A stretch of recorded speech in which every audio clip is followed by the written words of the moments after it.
Success in their last Betfred Super League matches for both of these sides. Warrington in the winter weather of Widnes, while Wigan won in warmer Wollongong. Tonight they meet in a round 3 fixture that may give us a degree more insight into the grand final pedigree of two teams about whom much was spoken pre-season. The Wolves are 1 from 3, the Warriors unbeaten this season. All the action ahead here on Sky Sports. Now we have stars of television and the big screen with us here at the Halliwell Jones Stadium. James Bond, Summer, Alice and Tara. 4 Wolves are here as part of the pre-match entertainment and proving very popular with what is expected to be a bumper crowd here on a very cold February evening. Yes, I've got a funny feeling we'll be seeing a bit more of those for a little later on. As I said, the Warrington Wolves and the Wigan Warriors were much discussed pre-season. Have they answered any of the questions posed of them? Well, here to discuss that with me is John Wells. Very disappointing season 2017 for Warrington in particular. Wigan finished on a low, it must be said. There are some more questions ahead of this game here tonight. It's only round 3 of the Betfred Super League, but people are going to be asking the Wigan Warriors whether or not they can recover from their trip to Australia, and they're going to be asking the Warrington Wolves whether or not their attack is finally going to fire in 2018. Yeah, well, we start with the Wigan Warriors, and that'll be the easier question to answer. They have been around the world, and they've been through the rigours there. Time will tell whether that educated gamble has paid off. My feeling is that they will be more than prepared. They will have been very, very diligent in their preparation, and Coach Sean Wayne has got a great support staff there and will make sure that they're ready to fire this evening. The question about the Warrington Wolves is less easy to answer in my opinion. 1 from 3, catastrophic loss against the Huddersfield Giants in round 2, and then clawed some of that credibility back with that victory. An honest workman-like victory, if not a fantastic performance against Widnes. They're expected to spark tonight because Tyrone Roberts is back for his second appearance. Will that happen? Conspicuous by his absence in all but round 1. He's their marquee signing, and they've invested a lot in this man, both on and off the field. At 27, he arguably should be entering the best years of his career. There's been rumours of him being homesick, which is a real shame because he is a classy player, and I think at his best, and I hope that he'll get to his best this year, that Super League fans and Warrington fans in particular will really enjoy watching him play. He will go at a defensive line, Brian, armed with a great dummy and a step as well. OK, just over 10 minutes to go before kick-off here in what is expected to be a massively entertaining Betfred Super League match. Don't take my word for it. Here's the players and coaches to tell you the very same. We need to be really good tonight. They've won their first 2 games. They're a quality football team, and it's in our backyard tonight, so it's important we bring our A game tonight. Massive game for Sammy. The players love him. The staff love him. He's an unbelievable competitor. I've worked with him for many years, and I hope we can get a win for him. 250 games, and we're going to have a massive test. Warrington, the first 2 games was at Warrington. I think the calibre of players they've got, they're going to be there at the end of the year, so I'm expecting a full-on performance tonight. South Sydney played Wigan last week. You're playing against Wigan this week. Are you looking forward to the challenge? Mate, I really am. I feel like I missed out last week when I watched the 2 teams play, but fortunately enough, we get to play them this week, and I've heard a lot about this game and the rivalry, so really looking forward to it. You made your name as an amateur in the number 7 shirt. You've got given that job now in the Wigan first team this year, and then there's some great players that's gone before you. Do you feel that there's any pressure, being as though you've been playing a lot of 9 in your Wigan time? Pressure, yeah, but I put myself really, to perform each week and make sure that I don't let the team down. So pressure in that way, but no, I don't really think of it too much. I just want to play well for the boys and make sure I'm playing the week after. We're pleased with our defence. I think we've had 8 tries scored and 6 of them have been off kicks. So we've been working on a bit on that, and we're confident and we're looking forward to this one. We always have tough games here. We always have some real entertaining rugby, but a lot of it's based around what goes on around the middle. And yeah, that is a pretty big bench there, and whoever's on when they come on, they're going to have their hands full. But the battle of the middle goes on for the 80 minutes. It's not just when that bench comes on, it's going to be going on throughout the game. Yeah, Sean O'Loughlin looking over the Warrington Wolves bench, no doubt, and seeing Sitaleki Akwala, who will make his first Super League appearance for the Warrington Wolves, the giant signing pre-season. Game 250 in his career for Sam Tompkins, the same for Mike Cooper. We're going to start our analysis by focusing on a teammate of Mike Cooper's, Stefan Ratchford, and I'll ask you, John, whether Ratchford is an individual representation of the Warrington Wolves in 2018. Disrupted the preparation to the season because of the World Cup.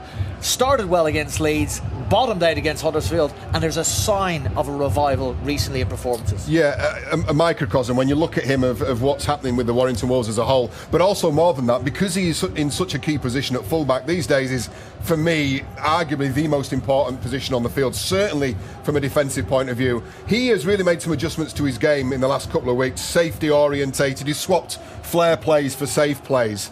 I think as a fullback, you've got to be safe under the high ball. You've got to get your meters, and more importantly, you've got to communicate with that defensive line. Make sure they are no doubt about what's going on. That was in evidence last week when he picked up man of the match against Widnes. The rest of the team will benefit from that change as well. John, you're going to have either Stefan or Sean O'Loughlin at the touchscreen with you at full time. What does he need to bring to the game in particular? Is it just those basic fullback parts of play, or do you need to see something a little more from Stefan Ratchford in attack? He's such a talent. Yeah, we know Steph has got all the tricks in the book, but what I liked last week is that there was still some flair there, but it was tempered, and he made sure he's got his priorities in order. You will see, if he gets an opportunity, he will take that. There's no two ways about that, because that's the way the guy's wired up. But I think he's done well to strip that game back and build it from the back up as a fullback should. OK, let's flip over and have a look at the Wigan Warriors. It's their first Super League appearance of 2018 for John Bateman. Recalled, played last week against South Sydney down in Australia. He's going to go straight into the centres. Sean Wayne said, if I was Wayne Bennett, I would not pick him in the centres, but I'm going to go ahead and do it this week. He's critical, I suppose, of the lack of people coming up behind Dan Sargentson, and so John Bateman will go in as centre. Your thoughts on that decision by Wayne? Well, he plugs a gap, and I'm reading between the lines, his selection at centre for England in the World Cup was more to do with his defensive attributes than it was to do with his attacking prowess. There's no doubt Sean Wayne sees him as a back row, and he's having to make do and plug a gap, but I think he's been sensible in the way that he's done it. Sits in the right centre. He'll cover and try and accommodate and neutralise the threat posed by Bryson Goodwin, one of the few highlights in the opening couple of rounds for the Warrington Wolves. Great line runner. What he offers in attack is less clear. You're not going to get super quick hands from him, which does then bring into play the importance about the position of the fullback in attack and the timing of his wingman. Expect that cut-out pass. Will the Wolves be howling tonight, assuming that's what they do when they're happy? Or will it be the Wigan Warriors that go the short distance back to the DW Stadium, the happier? I'm not convinced enough yet by what I've seen from the Warrington Wolves. I think the Wigan Warriors, they're well into the groove now. I think they take this one. OK, that will be quite a result considering they just arrived back in the country on Monday from Sydney. Your commentary team of Phil Clark, Terry O'Connor and Barry McDermott, of course led by Eddie Hemmings, are waiting. Kick-off for this round 3 Betfred Super League fixture is just around the corner. The Wigan Warriors are visiting the Halliwell Jones Stadium. The Warrington Wolves lie in wait.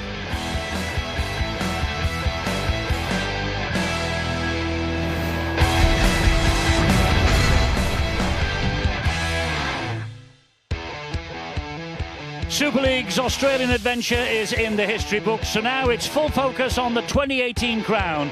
And on a freezing night in Cheshire, is this the time for the 23rd season of summer football to come alive? It's Warrington against Wigan. The team news, and the Wolves coach Steve Price makes his first change in the back division tonight. Matty Russell's out, so it's a debut for the former Lee-man Mitch Brown. Tyrone Roberts passed a fitness test this morning, so he makes only his second appearance of the season. In the forwards, it's same again after last week's first win of the season at Widnes. And on the bench, just one other change. Joe Philbin is out. He was concussed last week, remember. So it's a Super League debut for Sitaleki Akuola, the former Penrith back row forward. Well, Wigan won one and lost one in Australia. Sam Tompkins tonight makes his 250th career appearance. By the way, Warrington's Mike Cooper also achieves that milestone tonight. John Bateman replaces Dan Sargentson in the centre. Bateman's first appearance in Super League this year and in his World Cup position for England. Up front, Tony Clubb has made a great start to the season, having played all 3 so far, and a try in the opener against Salford. Thomas Lulawai, the hooker this year. Michael McIlorum now at the Catalan Dragons. And the substitutes tonight were all among 13 on the bench. Yes, 13 in the friendly against South Sydney in Australia last Saturday.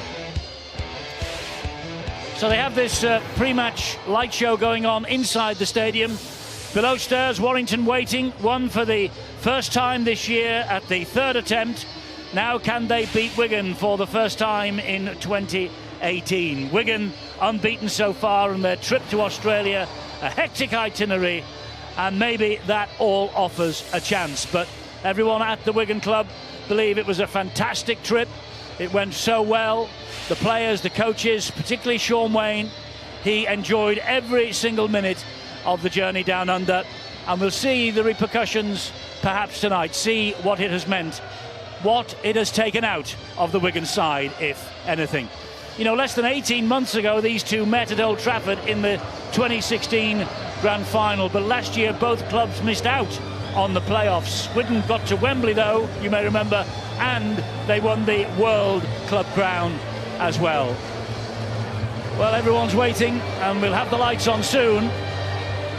And the Wolves are out to lead the Wolves onto the field. I hope they don't bite anyone down in that tunnel. Right, Terry O'Connor, massive task for Wigan. They've been down in Australia for the last 2 weeks. Sean Wayne confident it won't take much out of them. What say you? I'm sure that they will be confident. They spent 2 weeks together down in Australia training, living in each other's rooms, and you know what, you spend time and you really get to know each other, and it does help with the team spirit when you play against the likes of Warrington, when you know that it's going to be a tough encounter. And everyone always at the start of the year tips both of these sides to be up there contending for the big awards at the back end of the year. And what I was really happy with when you look at Warrington last week, they showed some determination, they showed some grit. They were up against a really good Widnes side. They held them up over the lines on 2 occasions. Ryan Atkins, Stephen Ratchford played really well, and you can see what Wigan are doing here now. They're just keeping Warrington waiting. It's all about them. They'll be saying that when we go out there, we're confronted by the crowd, we're confronted by the Wolves. Let's get out there and make sure we put together an 80-minute performance, because if we don't do that, this Warrington side have got the players that can turn on the pressure and beat us. Well, Wigan are one of 4 teams with a 100% record intact so far. They've beaten Salford and then Hull in Australia 2 weeks ago. These are interesting tactics, Barry. The Warrington Wolves have been lined up in the tunnel for a while. Wigan, they most certainly are keeping them waiting. And it's bitterly cold as well. Bitterly cold. To be stood in that tunnel, especially at your home ground, that's something that can get in the minds of the Warrington players. And I agree with Tez. I think that in the short term there might be a bit of an adjustment with the sleep patterns of the Wigan players, but they've had an extended pre-season. They've had 2 weeks together in sunny climate. You can stay out on the training field as much as you want, as much as you like, sharing time in one another's company, being able to go through some of that video work. They're playing slightly different, Wigan, this year. They've got a system where they bring the fullback Morgan Ascaré on after about 20-25 minutes, push Sam Tompkins up to 6. That alters the way that they play. Wigan are finally out now, but you mark my words, Chris Hill and his Warrington Wolves, they might just make the Warriors pay in the opening minutes. Well, Warrington are due a home win against Wigan. They've lost the last 3 and 4 of the last 5 meetings here at the Halliwell Jones Stadium. They haven't beaten Wigan here since April 2016, on their way to finishing top of the table for the 2nd time in the Super League. Well, out they come. The eastern blast from Siberia is starting to pull in to the UK. It is a very cold night indeed. Phil, you look like you're all ready for an assault on the North Pole, never mind a match of rugby league. Eddie, you said that Warrington are due a win. I think we're due a classic game, and the ingredients and the history, the heritage of these two clubs, it gives me the implication here tonight that we're going to get it. Warrington have underperformed, particularly last season and at the start of this year. But if there's ever a game that can bring the best out of this Warrington club, it is playing against Wigan. The rivals 14-15 miles down the road. 5 or 6 of the Warrington players, ex-Wigan players themselves, and Warrington, I think, will peak here tonight. Well, 2 men, as I said, are celebrating milestones in their career. You'll see him in a moment. Sam Tompkins, the Wigan full-back. It's his 250th career game. There he is, ready for a battle royal, we all hope. And on the opposite side of the field, Mike Cooper makes his 250th career appearance, including 69 for St George Illawarra Dragons in the NRL. And of course, Sam Tompkins played 37 times for the New Zealand Warriors. Well, it's a top game. We have a top ref in the middle in Ben Thaler. He's never short of a word or two. He'll be keeping right on top of the players, I can assure you of that. And we should be in for a classic. A lot of people have been saying that Super League hasn't quite come alive yet. Well, maybe tonight is the night. Two fierce local rivals. And as I say, a repeat of the grand final itself of 2016. It's Warrington against Wigan. Here we are at the Halliwell-Jones Stadium. Good crowd in for a Friday night. And it's going to be Stefan Ratchford, who was the man of the match against Widnes just a week ago, who will get this game underway on the first shrill blast of Ben Thaler's whistle. Here we go. Ratchford to the Wigan line. Underneath it, George Williams. Tony Clubb puffs out the cheeks and out he comes. Eddie, these are the games that you want to be involved in as a player. They're absolutely outstanding. The fans really do lift you. When you come out, you hear the stadium just really lights up that noise. And it's quality. You get out there, you want to touch the ball, you want to get into the grind, you want a good first shot in defence. And Ben Westwood's played in many of these encounters, and he'll be leading from the front. Lulawai getting the ball away from dummy half finds Sean O'Loughlin, the Wigan and England skipper. Lulawai again at dummy half, operating in his international position, of course. He is the hooker for New Zealand more times than not. And here now is Mitch Brown on his Wolves debut. Matty Russell out, the former Lee man from last year.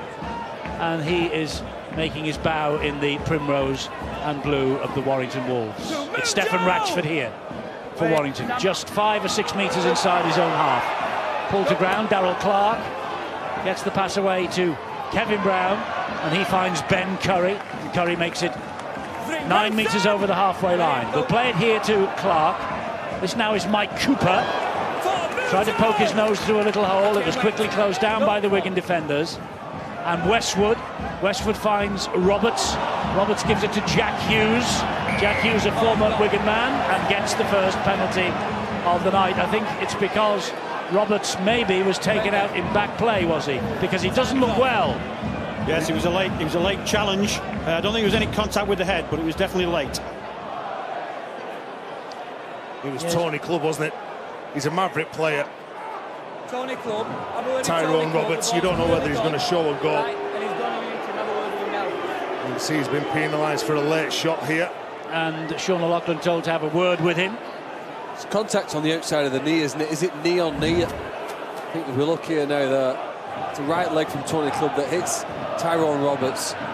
And as I understand it, it was a badly bruised knee that Roberts was out for the past 2 weeks with. So this is a problem for Warrington. He only passed the fitness test this morning. Dec Patton, originally named in the starting lineup, is on the bench. The last thing they want, though, with 1 minute and 35 seconds on the watch, is to be making the first change of the night, Stephen Price. Eddie was out an hour and a half before kick-off when the stadium was quiet. He was doing a fitness test with the conditioner, John Clark, getting put through his paces, doing a lot of balancing on that knee, making sure that he's okay. He's up. He's not walking very cleverly, is he? No, he'll try. He's going to ask for a bit of time, no doubt, just to try and get some movement into it, see if he can play on. Well, he doesn't look well, does he? Does not look well, and what's more, Warrington are kicking for goal here from that penalty, getting early points on the board, they hope. There could have been an impact on Tyrone Roberts, but also the fact that he's passed that ball, he could well have been relaxed.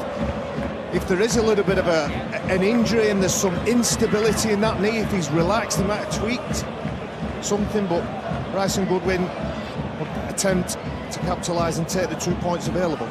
He will. 6 goals to his name already this year. A fairly impressive start to life in the Super League from Bryson Goodwin. Left-footed kicker, sends it on its way, and Warrington have the first points of the night. 2-0 they lead. Maybe they're trying to also give this man a bit of time to run that injury off, maybe, with that decision to kick for goal. I thought it was a good defensive set from Warrington, as we see the contact again on Roberts. Tony Clubb just wanting to let the half-back know that he's going to get a bit of attention tonight, but they defended well in that first set. They caught the ball on their 40-metre line and was immediately into what coaches and players term as good ball. Well, it looks like he's running a little bit easier right now, and he's underneath the kickoff, and he gives it to Mike Cooper, who will take it back where the battle is at its hottest. Sean Wayne, the Wigan coach, grim-faced at the moment. His team are trailing in the opening couple of minutes of this match. Darrell Clark inside his own half of the field, deep inside his own half of the field, pulled down by Sean O'Loughlin and George Williams. Roberts then operating at dummy half, gets the ball away once again to Jack Hughes. That's 4 easy carries from Warrington, just tic-tacking up the field before they go wide and go back to centre field. Eddie. That's the skipper taking it forward into Wigan territory. And they find Roberts again. He put another kick in. This time it's high and long. Tompkins came for this very late, trapped the ball with the instep, and it's picked up by Tom Davis. A brilliant kick there, absolutely brilliant. Drifting away, spiralling as he came down, in between the winger and fullback to put indecision in their minds. I do hope we see Tyrone Roberts play the full 80 minutes. I've got friends in Australia who say he could be one of the most exciting players in Super League if he gets to full fitness, he settles into the game, he's happy in his environment. He could be the Chris Sander who, if you remember 2 years ago, was the primary reason why Warrington scored so many points. He scored a lot of points himself, but set up so many tries for the rest of the team. And Warrington need another player to fill that role this year. Ben Flower will play the ball to Luluai. He will then pass away to Powell. He finds Tompkins. Tompkins finds Bateman. And Bateman operating in the centres tonight, where he played during the World Cup in Australia last autumn for England and Wayne Bennett. There is Williams off the outside of the boot, down the line. And here comes Mitch Brown once again, taking them on down that right-hand side. Some good defence again from Warrington. I thought they were very good last week when they played against Widnes, stopped Widnes from scoring in 4 certain tries. They were so committed for each other, and again, because of the work that they've done in defence, they're now into Wigan's half attacking. They all are certainly putting their hands up, knowing that this is going to be a tough challenge. Clark again, just inside the half of the field. Saints are 6-0 up at Huddersfield early in that one. Here is Bryson Goodwin again, taking on Bateman, losing out to him. With a little bit of help from Sam Powell. It's with Kevin Brown, Ben Westwood will take it forward. We've reached tackle 5. Last one coming up then for Warrington. Darrell Clark comes down the left-hand side. Brown dinks the ball into the air. It's claimed by the winger. That's a typical Kevin Brown kick. He knows where he wants to put it, and it's a challenge to the Warriors to work the way up the field. He places it right in the box where he wants it. Joel Tompkins now for Wigan. Measured kick from Brown, this. End over end, not too difficult to catch, and the emphasis is on the defence as Wigan look to spread it. They spread it wide, they do. On the bounce it found Liam Farrell. Away goes Ollie Gildart, the reigning young player of the year, making his 60th Wigan appearance tonight. He's already scored 33 tries for the Warriors, so a good record. Williams goes down the middle into the arms of Tom Lynham. Lynham then feeds Stefan Ratchford. They've got to 3 kicks now at the end of the set. On 2 of those kicks, they found both wingers. It's very difficult for Wigan to find that space, and that's the main objective. Find the grass, kick it behind them, make them come out the way of the line. Good line speed there. Tony Clubb got up on the big winger. He's bigger than most knocking around in Super League, Tom Lynham, so taking that time off him. The Warriors not making too many metres when they're attacking, when they're carrying the ball up. I don't know whether that's a deliberate tactic or it's because Warrington are up quick and snuffing that out. Sean Wayne, the Wigan coach, said before the match that they had to be on their game on the very first second. This is Mitch Brown. Needed a good tackle, and it was from Gildart. Pushing and shoving at the play, the ball they're allowed to play on. This is Ryan Atkins. Ryan Atkins attacking the line in great scoring form is Atkins. First 2 tries of 2018 last week. Brown spreads it wide to Curry. Curry goes wide to Lynham. Great try. Great try from Warrington. Tom Lynham. Lynham too is in a rich vein of scoring form. He's had a try in the first 2. He had 1 disallowed last week for a forward pass. Stephen Price's team have come out early and they've hit their straps. Lynham gives Warrington a 6-0 advantage. Well, they're working very hard in defence, and they get this field position on the back of 3 decent sets defensively. And you know that Warrington are on fire when they get close to the line. The likes of Ben Cuddy, the left-sided back rower, who can throw this cut-out ball. The winger sucks in Davis, and all of a sudden there's some space out wide. Two wonderful passes. You look at Kevin Brown there, it's a decent width from dummy half, but that's the money ball. And as soon as Tom Lynham gets the ball in his hands, you know it's all over. Everybody's celebrating the try. 21 tries Lynham scored in 27 appearances last year, including one in the 16-38 defeat to Wigan last March. Time off. We don't tend to see too many fans getting involved, either on the pitch illegally or legally, or with a smile or not a smile. But no, man, there was one then. A man we've got to give credit to as well, Eddie, is Ryan Atkins, who set up the break on the right-hand side. Mitch Brown goes through, then it's Ryan Atkins who touches the ball. He's got one of the quickest play the balls in Super League, and all of a sudden, Wigan is stretched over on the right-hand side. Bryson Goodwin then, successful with his first kick. That was a penalty. This is a conversion attempt on the left-hand side of the field. Kickable though for this guy. Back on. And he adds the extras. Warrington are ahead by 8 points to 0. A point a minute. We're in the 8.5 minutes gone. Well, the Wolves haven't always been able to do this. Last season they struggled to turn territorial advantage into an advantage on the scoreboard, but they've done it here with the first attacking set. Terry made reference to the fact that when they've been catching Wigan's kicks, they've been just inside their own half. The players taking them on the full. Mitch Brown's done really well, hasn't he, with 10-metre gains or so, and they've had more of the game in Wigan's half of the field. He's helped them to get that first try. So Sam Tompkins restarts again. Roberts is underneath it again. Mike Cooper will take it forward. I should expand on the point that I made when I said about Wigan not really making those metres. I didn't know whether it was a deliberate tactic. You see when Warrington have the ball, the metres after contact, as we see a penalty here, Wigan giving away valuable field position, valuable territory, should I say.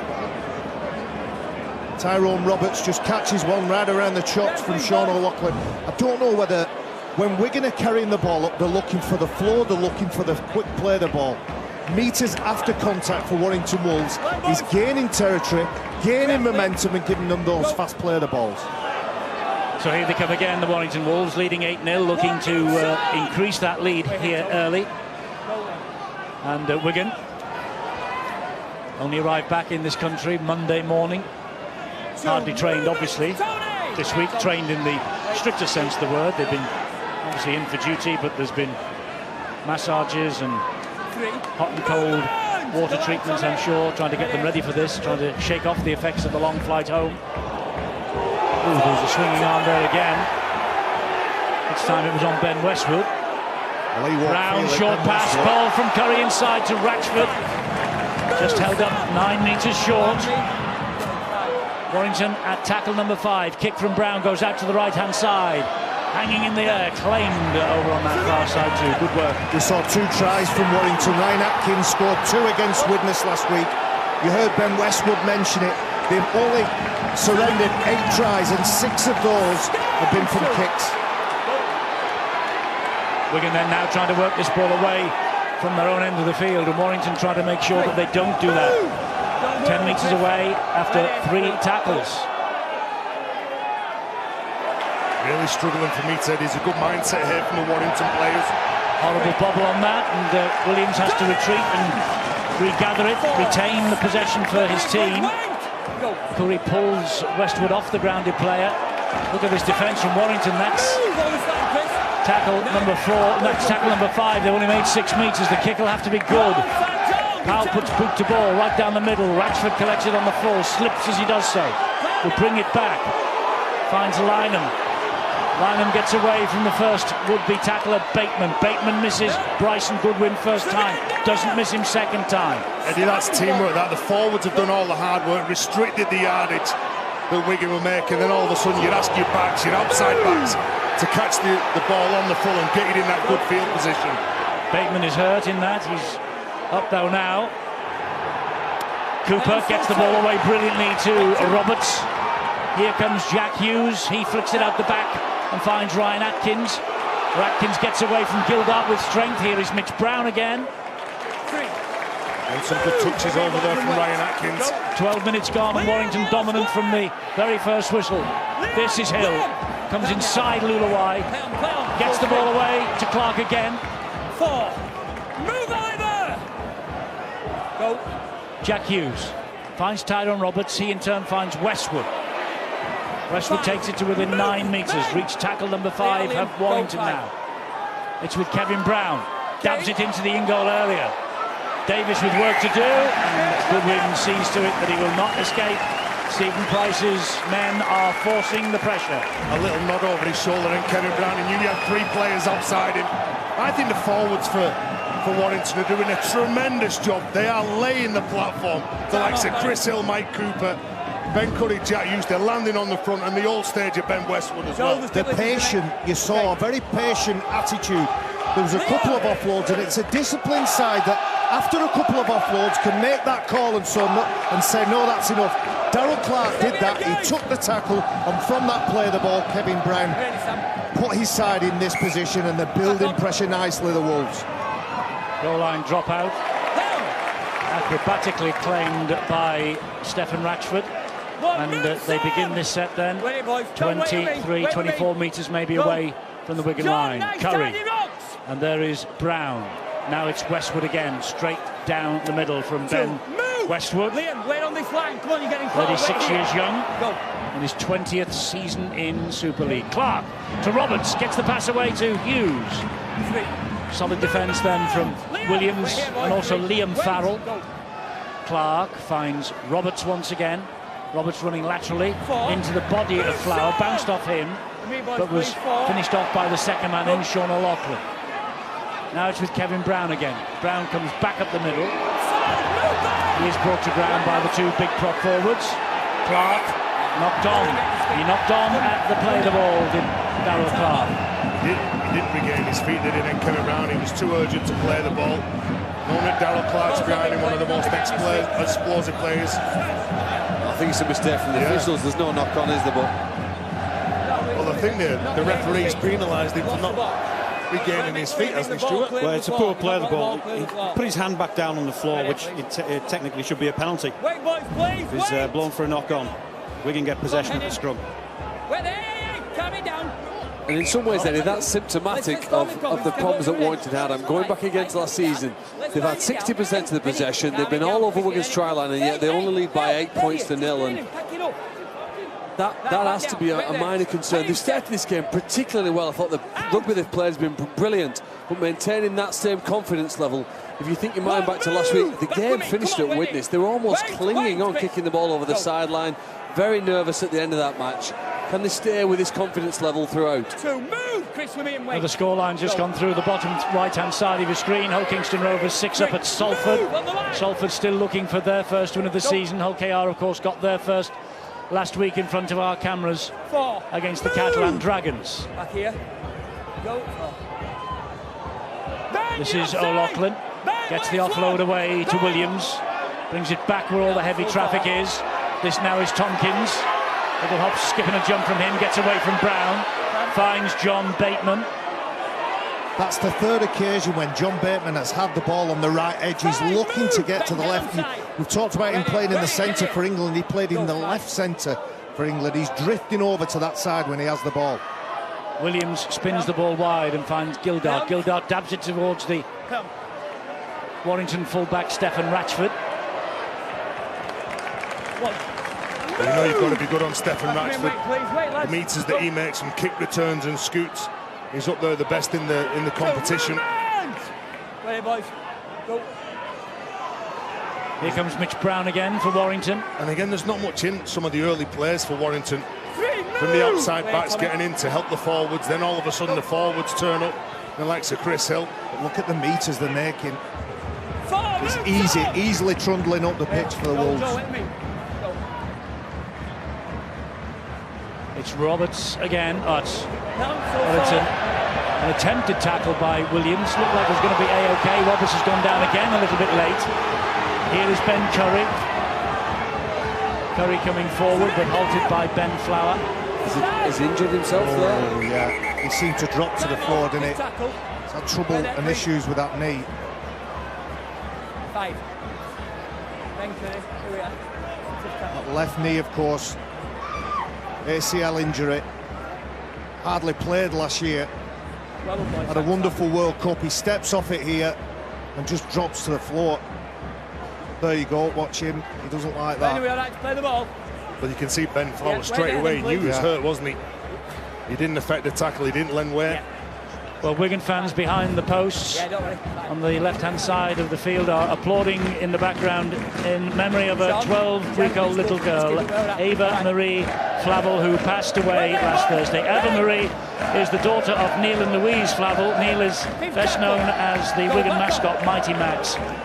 Wigan fans tonight here remembering a very special little girl.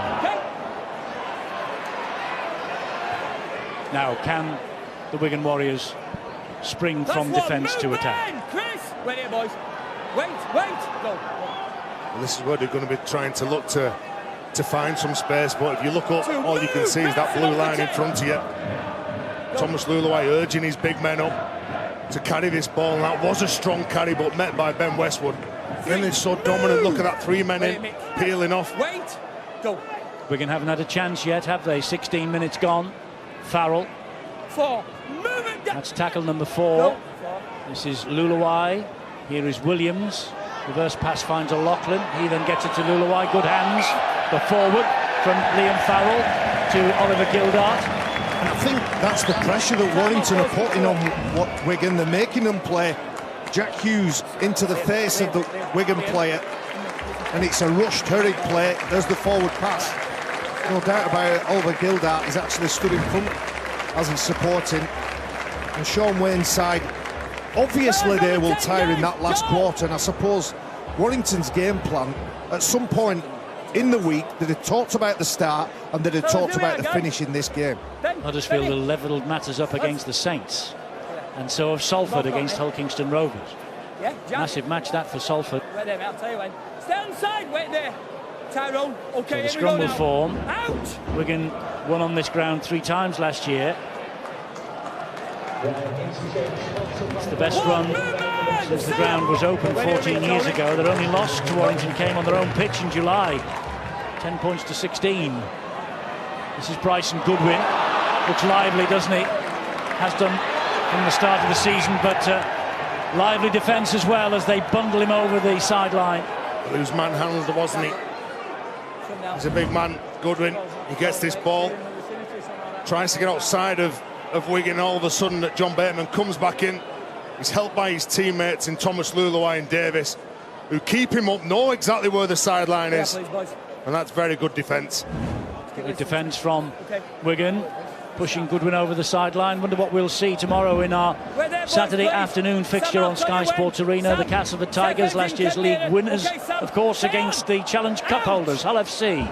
3:10, Sky Sports Arena, and that will be followed by the Catalan Dragons, who, like Salford, are searching for their first win of the season against Wakefield Trinity. 5:15, also on Sky Sports Arena. Here tonight, we have Warrington entertaining Wigan, and Warrington leading 8-0. Eddie, you just saw the bottom of the screen. Ben Curry has left the field for Warrington Wolves. Played a couple of minutes on this left wing, trying to run that injury off. Wigan looking sharp over on that side. A flick pass by Gildart hits the ground, but still it's picked up by Liam Marshall.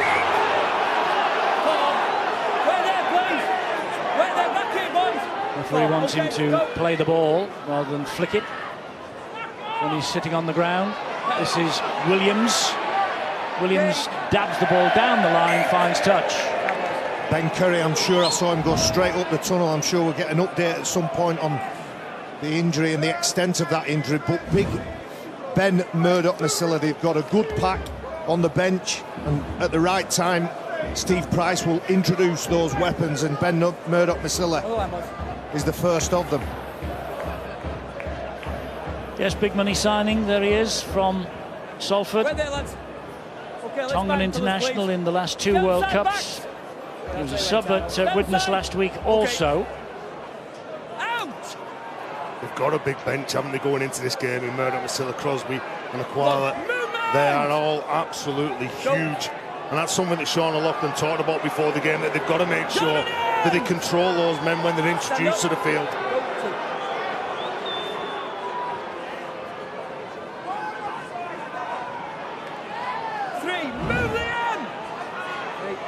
Good defence.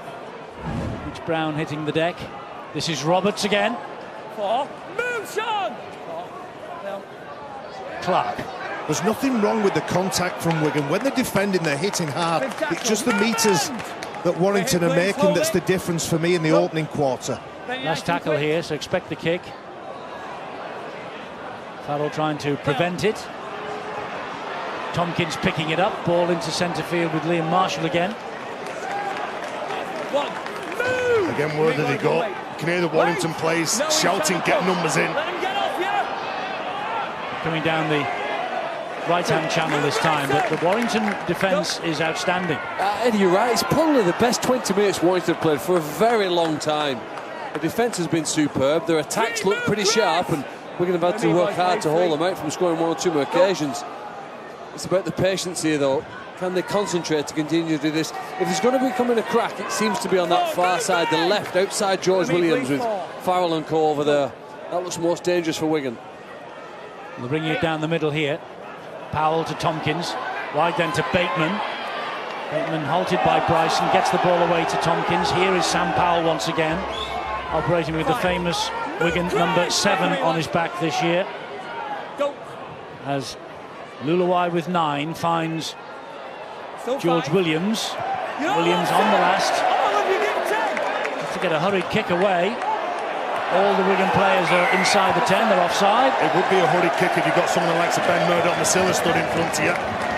But the support players outside Williams were expecting the kick when he was looking to pass and maybe take advantage of a scattered defensive line.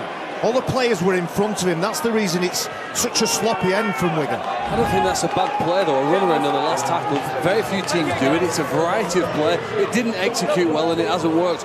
But that doesn't mean you shouldn't try that again. No, I disagree, Phil. Warrington are in a good position here, and Wigan have done a heck of a lot defended in 21 minutes. This is Dom Crosby now. It's his 100th Super League appearance. Dom Crosby, and he plays the ball here to Darrell Clark, who finds Ben Murdoch-Masila. Roberts to Brown to Hughes. Hughes trying to go around Powell, but Powell helped out by 2 fellow defenders. This now Kevin Brown again. Good kick from Brown. Tompkins took that, having come from the field of play, so it's play on. Well, Kevin Brown certainly got a lot of options, whether he passes the ball or kicks it down the field. Sam Tompkins in good position to get the ball and get him back out of trouble. One of the first things that Stephen Price said when he arrived in this country and looking ahead to the first game of the season against Leeds a few weeks ago, he's an Australian coach, and as far as he is concerned, defence wins you matches, and they are defending heroically so far tonight. Eddie, you'll throw that 50-50 ball if you know you can defend.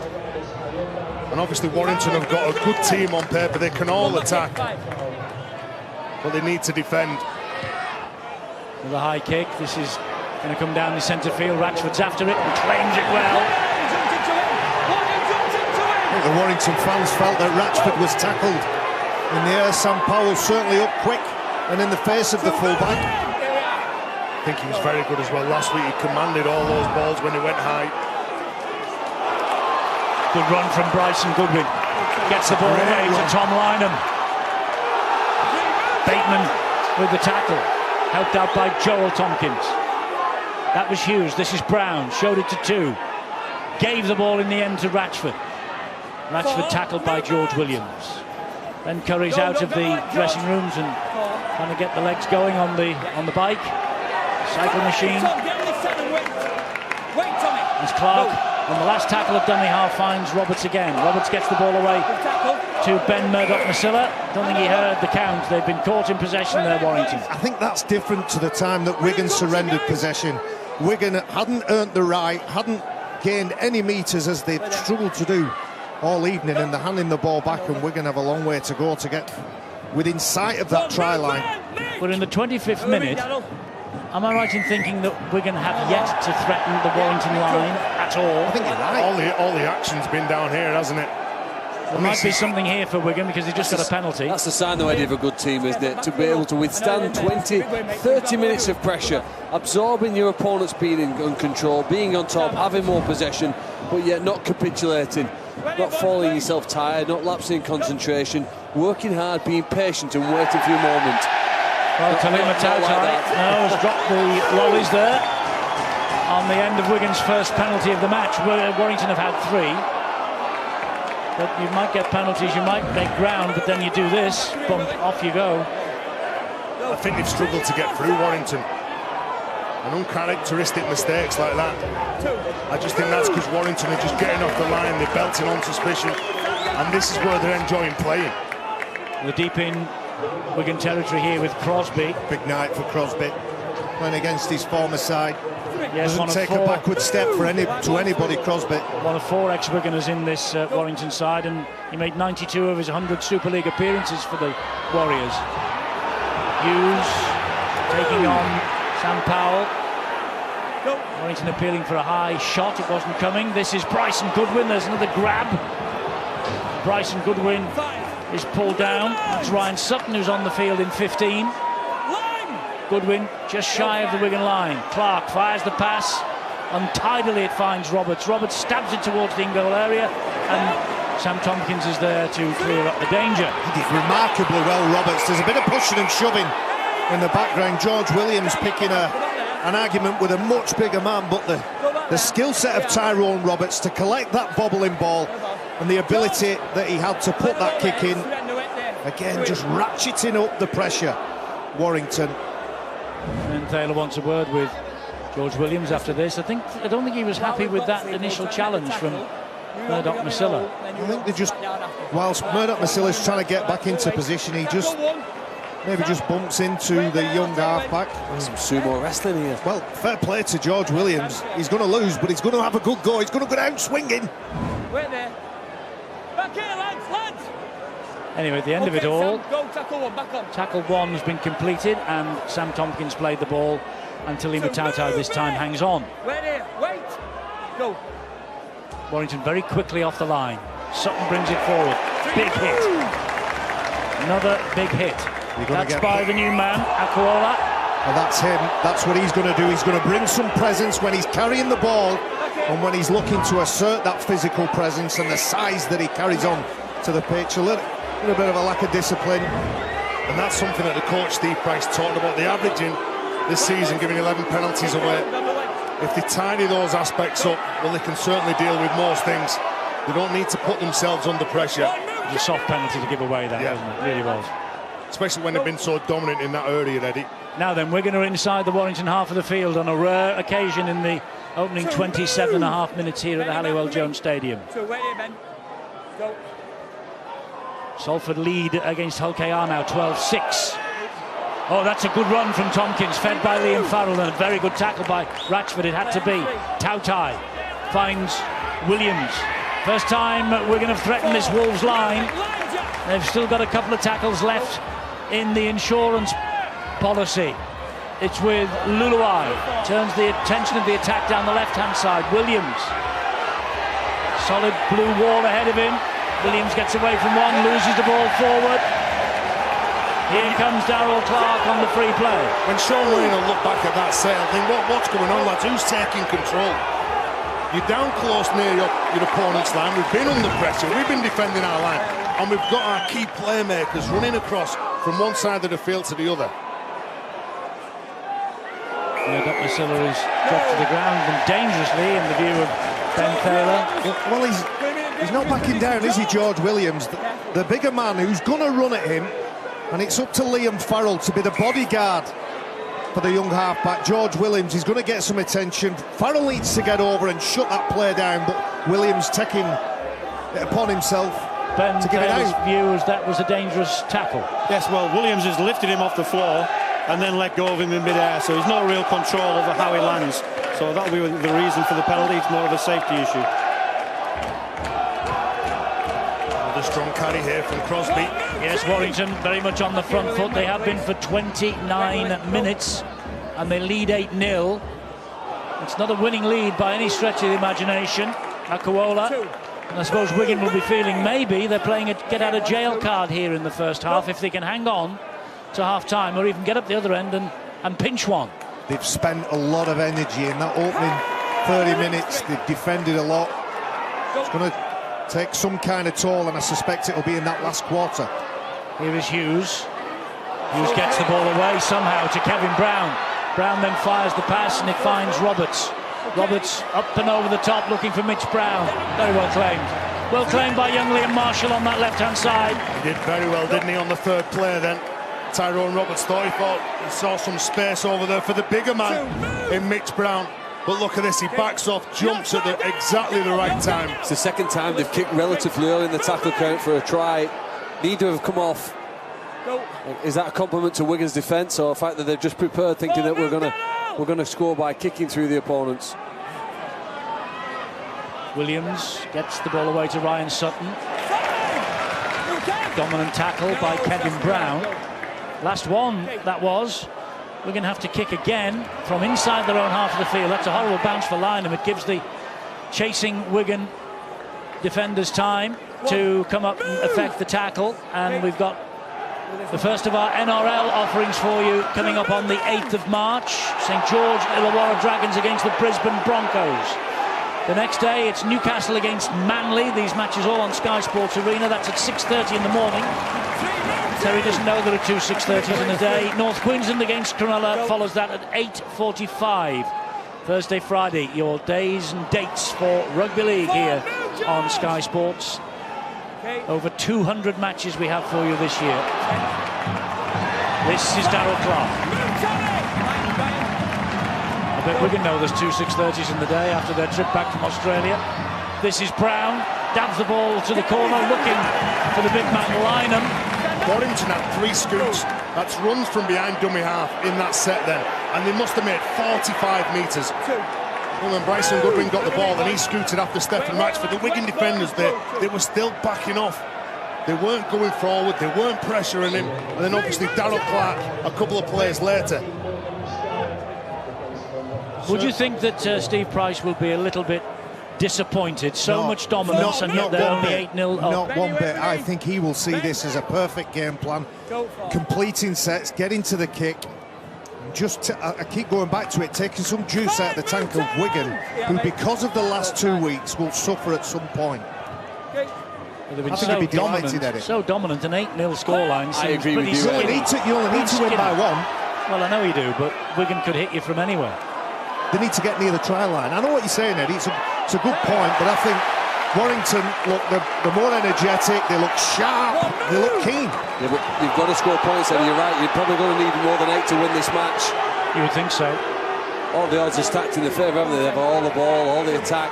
So you've got to find a way over the try line. Well, I will tell you, Eddie, when you're defending close to your line and you're a big man in the middle, and time after time you've got the opposition forwards taking that energy out of you, wrestling with you to try and turn them onto the back. At the latter part of the game, that will affect you.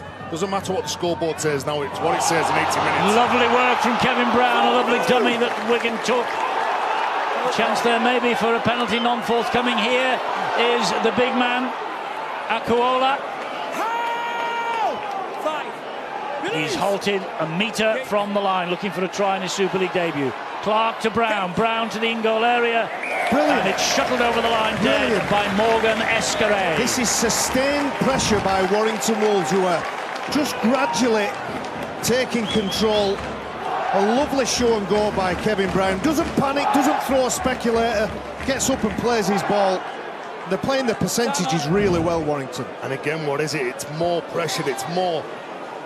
Another set of 6, you'd ask to do more tackles, and Kevin Brown knows exactly where he is. And even if they don't post points, again, it's about just turning the screw.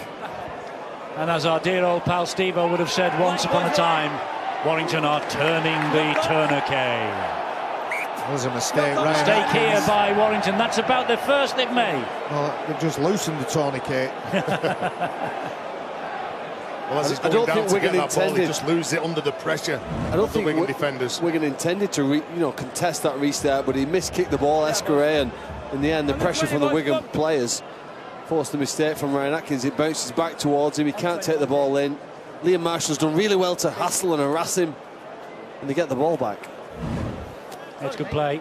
I think Sean Wayne and Wigan deserve a lot of credit. The way that they're going to go at 2018 with Morgan Escaré on the bench. I remember during my time at Leeds, Marcus St-Hilaire would stay on the bench until a certain point. Graham Murray will bring him on, put Yestin Harris, who started the game at fullback, into 6 and give him a growing influence. I think we'll see the best of Sam Tompkins in 2018, where he's got the ball in his hands and he's attacking defenders.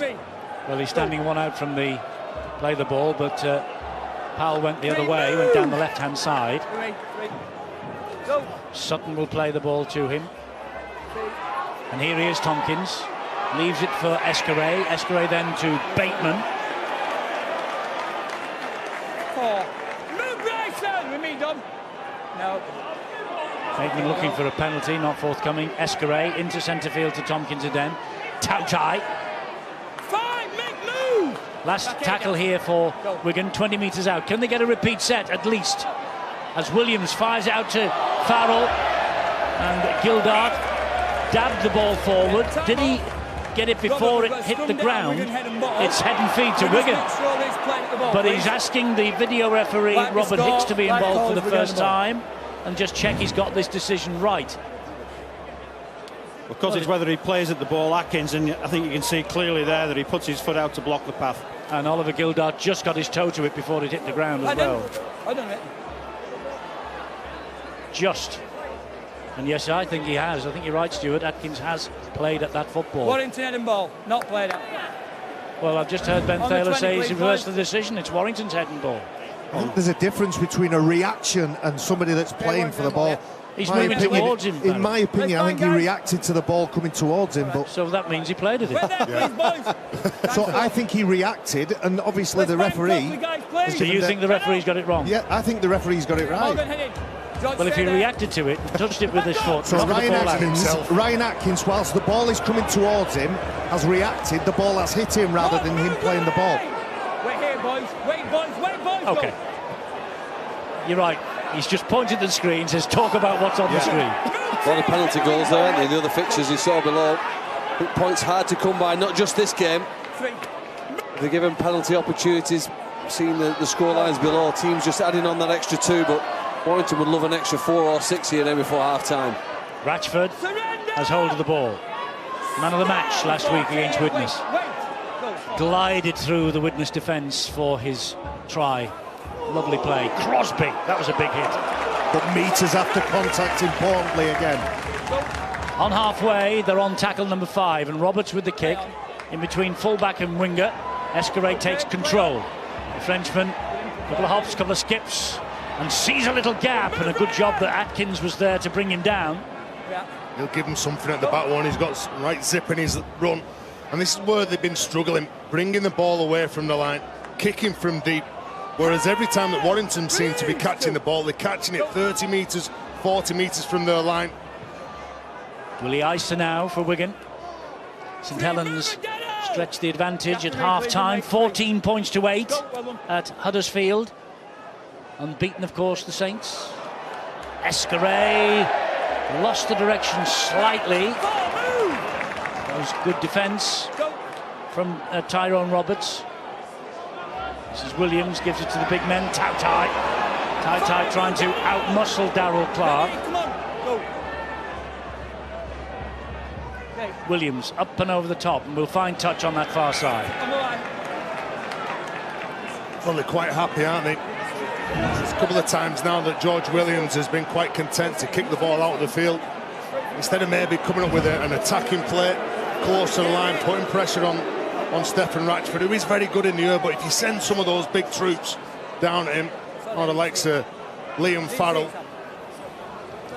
certainly could cause some trouble. Is that the sort of kick you'd expect if you were at 8-0 in front rather than 8-0 behind? Inside your opponent's half, 35 metres from the line. That's what I'm saying, Phil. I would have thought it would have been more of an attacking kick rather than kicking out. Maybe he's misread the scoreboard. George, stand side, boys. Or he Stay in, realises that his players are blowing for tugs a bit after having had to defend for such a long stint in this first half. And Warrington get a penalty at the scrum. Super smart at the scrum there. He keeps the ball in the scrum, the loose forward. The Wigan players, there you see, foot on the ball. The Wigan players trying to get up, put defensive pressure on the Wolves. Just look at this. Smart play from Darryl Clark. That's good defence on Ryan Atkins, though. Pushed back about 4 or 5 metres in that challenge. Olivia, not square. Here comes Mike Cooper again. Move, T. He's been really good, Mike Think Cooper. about it, boys. T, get inside, go. He's not been off yet. He's done all the hard work, taking the battle to Wigan. Move, Joe. So there he is, Mike Cooper. Sin-binned last week, wasn't he, at Widnes late on. He's the big fella, Akuola. And he got rid of Ryan Sutton as well, one of the most devastating tacklers Big in a lad, Wigan isn't he? jersey. Yeah, he is. Ex-Penrith on a 2-year deal. This is Ratchford, they're attacking down this left-hand side. Bryson Goodwin. And somehow he gets that pass away to Kevin Brown. Brilliant off the ground. Brown then finds Roberts. He decides to come back the same way, then gives it to the big fella again, Akuola. Tongan International 2014 he was. This is Ben Murdoch-Masila, gets the ball away. A chance has gone begging. A chance has gone begging to Ryan Atkins. And who knows, that could be so crucial at the end of tonight. Here. Wonderful offload, Murdoch-Masila. You just can't get hold of it. Ryan Atkins, Steve Price, so disappointed with that. Lovely skills from the big fella, though. Move, Jack. Wait me, boys. Wait. Chance goes begging just before half-time, and by Stephen Price's reaction, you see how crucial this might be. That was excellent, that offload, wasn't it? There's a couple in that front move. of him, yeah. So here come Wigan as we enter the last minute of this first half, and Bateman, well, all he's got is primrose and blue jerseys around him. There we are, that's the end of the first half. Well, Stephen Price with much to think about, much to reflect on. Applause from the Warrington Wolves faithful. Bryson Goodwin's penalty goal after Tyron Roberts was flattened in the second minute, 2-0. And then a Tommy Lynham try 5 minutes later that Goodwin improved with the kick. 8-0 to Warrington against the Wigan Warriors, who have been on the back foot from the very first minute. Warrington have been dominant, but the scoreline is anything but dominant. It's only 8 points. This game has to be won in the second half. It's Warrington 8, Wigan 0.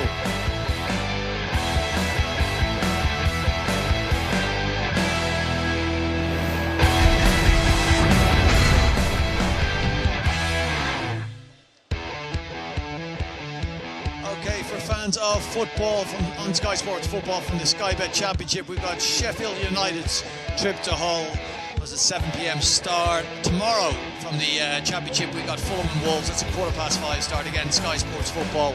And then on Sunday, the first one-day international between New Zealand and England, 12:30 a.m. on Sky Sports Cricket.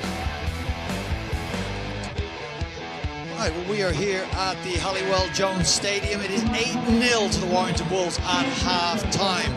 The Wigan Warriors, of course, got off the plane from Sydney on Monday. They do look a little jet-lagged. The Warrington Wolves have been very, very good, but just the one try through Tom Lynham. There are a couple of other games for the Betfred Super League tonight. We can bring you updated scores from those. It's 8-14 over at Huddersfield. John Wilkin and John Roby with tries.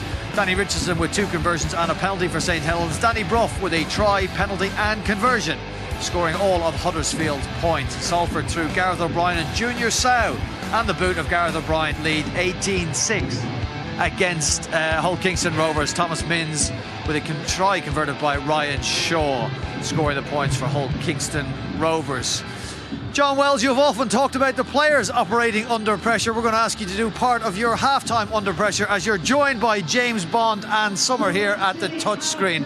2 real-life Warrington Wolves watching the Warrington Wolves. It's a fine line, isn't it, between bravery and stupidity, Brian? I'm not sure which side of that line we're standing at the moment. I saw you with them a little earlier on. It was less dances with wolves than prances with wolves. Okay, I'll tell you what, we can let James Bond and Summer go. They've got halftime entertainment to do with their handler. Thank you very much. Wow. They are stars of the big screen and the television. Right, let's have a look. Compose yourself. Let's have a look at what was a very good Warrington Wolves performance for 40 minutes. It was a smothering performance from the Warrington Wolves without being fantastic. Low error rate, high completion rate. The thing that stood out to me, Brian, throughout that first half, and something I've seen glimpses of, particularly in that first game against Leeds, was the space and the shape with which Warrington started their plays. And that really, against a side that were brimming with energy, it has to be said, in the Wigan Warriors in the opening 20-25 minutes, stretched them more than they wanted to be. You say brimming with energy. They had to defend their line. All their energy went into defending some very competent and quite attractive Warrington Wolves attack. It is only the one try to look at from the first half. This is a good example of what I'm talking about. So this is space and shape. Plenty of teams will offer options. Very few teams have the discipline to keep their key men in the right channels. And what that does is it ensures the honesty of these guys here, and actually will put doubts into their mind as to what they can do defensively. Just expand on that, the discipline to stay in the channels. Why? What would you see from a less disciplined side? Players gathering around the ball in the middle? Yeah, the easiest thing to do, first thing, to maybe come up too flat, moving up here, anticipating a kick. Second thing, the natural inclination is to come and drift towards the ball player. They do neither of those. They stay disciplined, stay in channels, very clear lines of running towards the opposition, and that does have a real effect then on these guys in particular, particularly the wing in the centre and the opposition in the defence. Now, it was evidenced there before the start of the play. It's in evidence again on the try-scoring play. Good spread play. See how the lines are in the front line runners are holding that Wigan defence, really making them make decisions they don't want to make as defenders. Passes from dummy half here, noticeably wide passes in this half from the Warrington Wolves. Exactly, and that's the other side of the bargain. If you're going to adopt wide, disciplined channel runners, you've also got to have very crisp, clean passing. There's the first one. There was a movement just before the play there. Bryson Goodwin disappears off the left-hand side of your screen, but you look at the distance they're covering from dummy half to Kevin Brown at first receiver to Ben Curry. That's fully 30 metres in two passes. Now, you've got to have the skill there to complement that spacing. That's something I think definitely that's a result of that new coaching duo between Henderson and Steve Price. It's something that I've certainly seen. And as we come out to the end of this play here, you look at particularly Bryson Goodwin, picks his line, picks his timing, and gives them no options. It's a great ball from Ben Curry, but it's been made great by the positioning and the shape of those outside backs. We see it here from another angle. Great width, great precision, and that's easy. Once you get out there and you pin those two defensive centre and winger, that then, if it's executed well, is an easy running. It's hard to find too many faults with that Warrington Wolves performance. No doubt Steve Price and Andrew Henderson, as you say, will try and fine-tune a few issues. What will Sean Wayne make of that first 40 minutes? Again, his side did get off the... They said they would not use it as an excuse. Just because they don't use it as an excuse doesn't make it an excuse. They do look a little weary. I don't buy into it. I think particularly in the middles, I think Tony Clubb stood up really well, Ben Flowers stood up really well, and he've done exactly what Sean Wayne have asked of them. Start up tempo, start with the high octane stuff, chase down the runners, chase down the ball players, and they've done that. What I think they're guilty of is at the other end of the field, when they've had their chances, they're guilty of overplaying, trying too hard, if that makes sense. There's not one clear voice that I can see and that's certainly bossing that attacking setup at the moment. Okay, they do have quite a bit of work to do. They are trailing only 8-0 at half-time. So plenty of hope for the Wigan Warriors and their large contingent of fans that are here in the Halliwell Jones Stadium. But at the moment, it is the Warrington Wolves and Steve Price as we take you inside the dressing rooms, who are sitting pretty after the first 40 minutes. We will see John again at full time. Remember, he will have either Stephen Ratchford at the top of your screen there or Sean O'Loughlin at the touch screen to analyse this Betfred round 3 fixture. With Sean Wayne right now issuing the final instructions to his side. A reminder that the man of the match voting, as ever this season, will be done via the Our League app. Eddie will give you more details in the second half, but a panel of 4 ex-players will be picking 4 players from this match.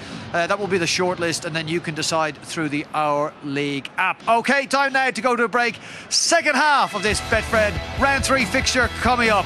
Can the Wigan Warriors snap themselves into life? At the moment, both in attack and defence, it is all the Warrington Wolves.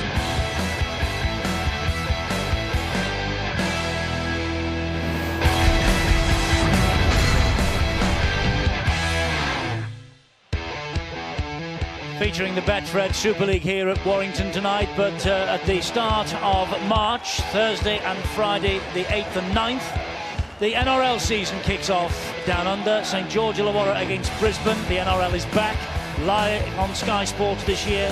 That's an 8 o'clock start, Sky Sports Arena on the Thursday. Friday the 9th, Newcastle take on Manly at 6:30 in the morning. And a little bit later on at 8:45, it's North Queensland against Cronulla. All those matches on Sky Sports Arena, the big kick-off in Australia. And here at the Halliwell Jones Stadium, Warrington Wolves are ahead by 8 points to 0 against the Wigan Warriors. We've seen some great games between these two clubs over the years. I remember the first ever Warrington-Wigan match here, February 2010. Wigan won 22-20. Warrington was 16 up with less than half an hour to go, 16-4 ahead. It was a tremendous game, and I wonder what drama will unfold in the second 40 minutes here. Wigan in the cherry and white, attacking from right to left. Warrington defending in the primrose and blue as Tompkins gets us underway. Roberts is underneath the kickoff. Here's the big fella, Akuola. And he gets to within 19 metres of his own line and then plays the ball to Darrell Clark. There's Stephen Ratchford. Here's Dom Crosby. Wigan with it all to do in this second 40. It'll be fascinating to hear what Sean Wayne's verdict was on the first half. I'm sure we will hear that from Angela Powers shortly, but here comes Tyrone Roberts. Tyrone Roberts has got support with him. He's got Ryan Atkins. He kicks ahead for Ben Murdoch-Masila. Murdoch-Masila can't get to it. The ball has come free though to Ryan Atkins. Ryan Atkins might well score. I think this might be referred upstairs though, because there was all sorts going on in the chase and the run. You don't think it's come off? He wants to check everything. Ben Thaler. We don't think it's come off him. We thought it's come off him. Well, they have a try in the field in the opening minute of the second half. Build up over here, please. Ryan Atkins might well have scored his third try of the season. Let's see what the decision is. The video referee tonight is Robert Hicks. Stuart. I think they're looking for the onside from the kick first of all, and all the chasers are onside. So he goes forward to see whether there's a knock on here. Ben Thaler seemed to think that it came off his knee rather than a hand, but I think you just see that there's contact with Murdoch-Masila's hand there as it comes off Sam Tompkins first, possibly. Murdoch-Masila playing at the ball, and it looks like the ball comes forward then off Murdoch-Masila. Looking like a knock on so far. Does this tell us the same story? I think it hits Sam Tompkins first, and then it hits Murdoch-Masila's hand and goes forward. This will be a knock on. I think this try will be overturned. We don't need to look any further, do we? We shouldn't need to.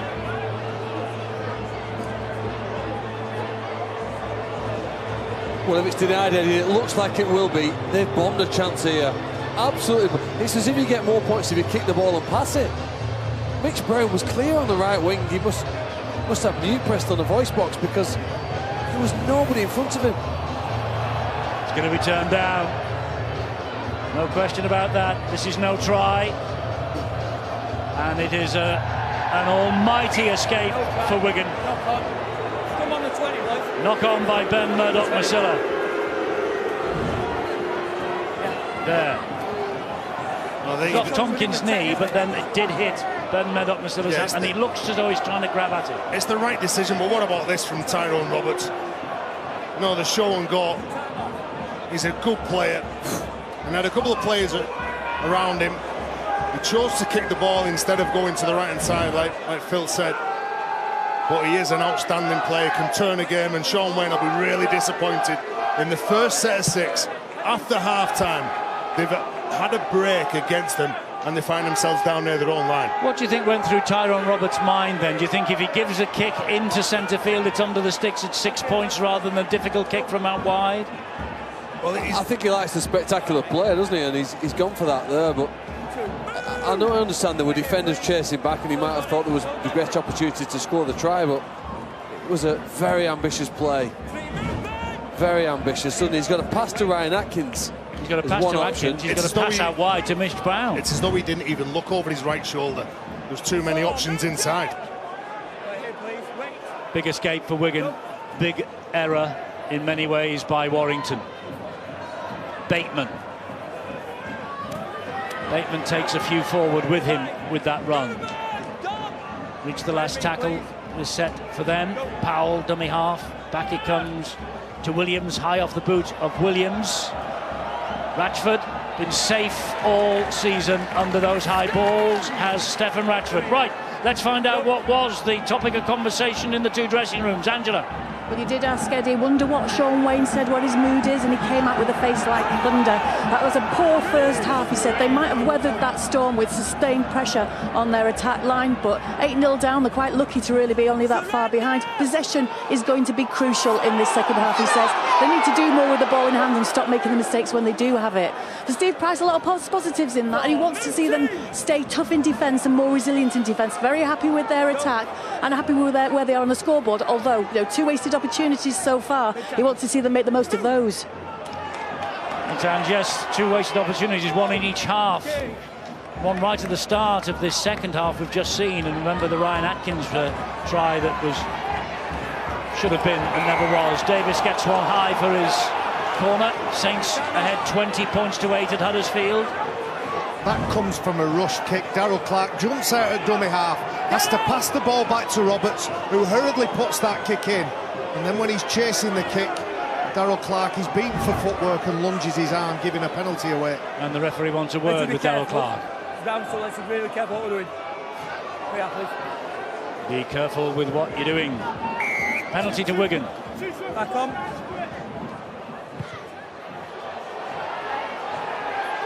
So Wigan will start this 40 metres away from the Warrington line. Gildart to Farrell. Into centre field it goes to Ryan Sutton.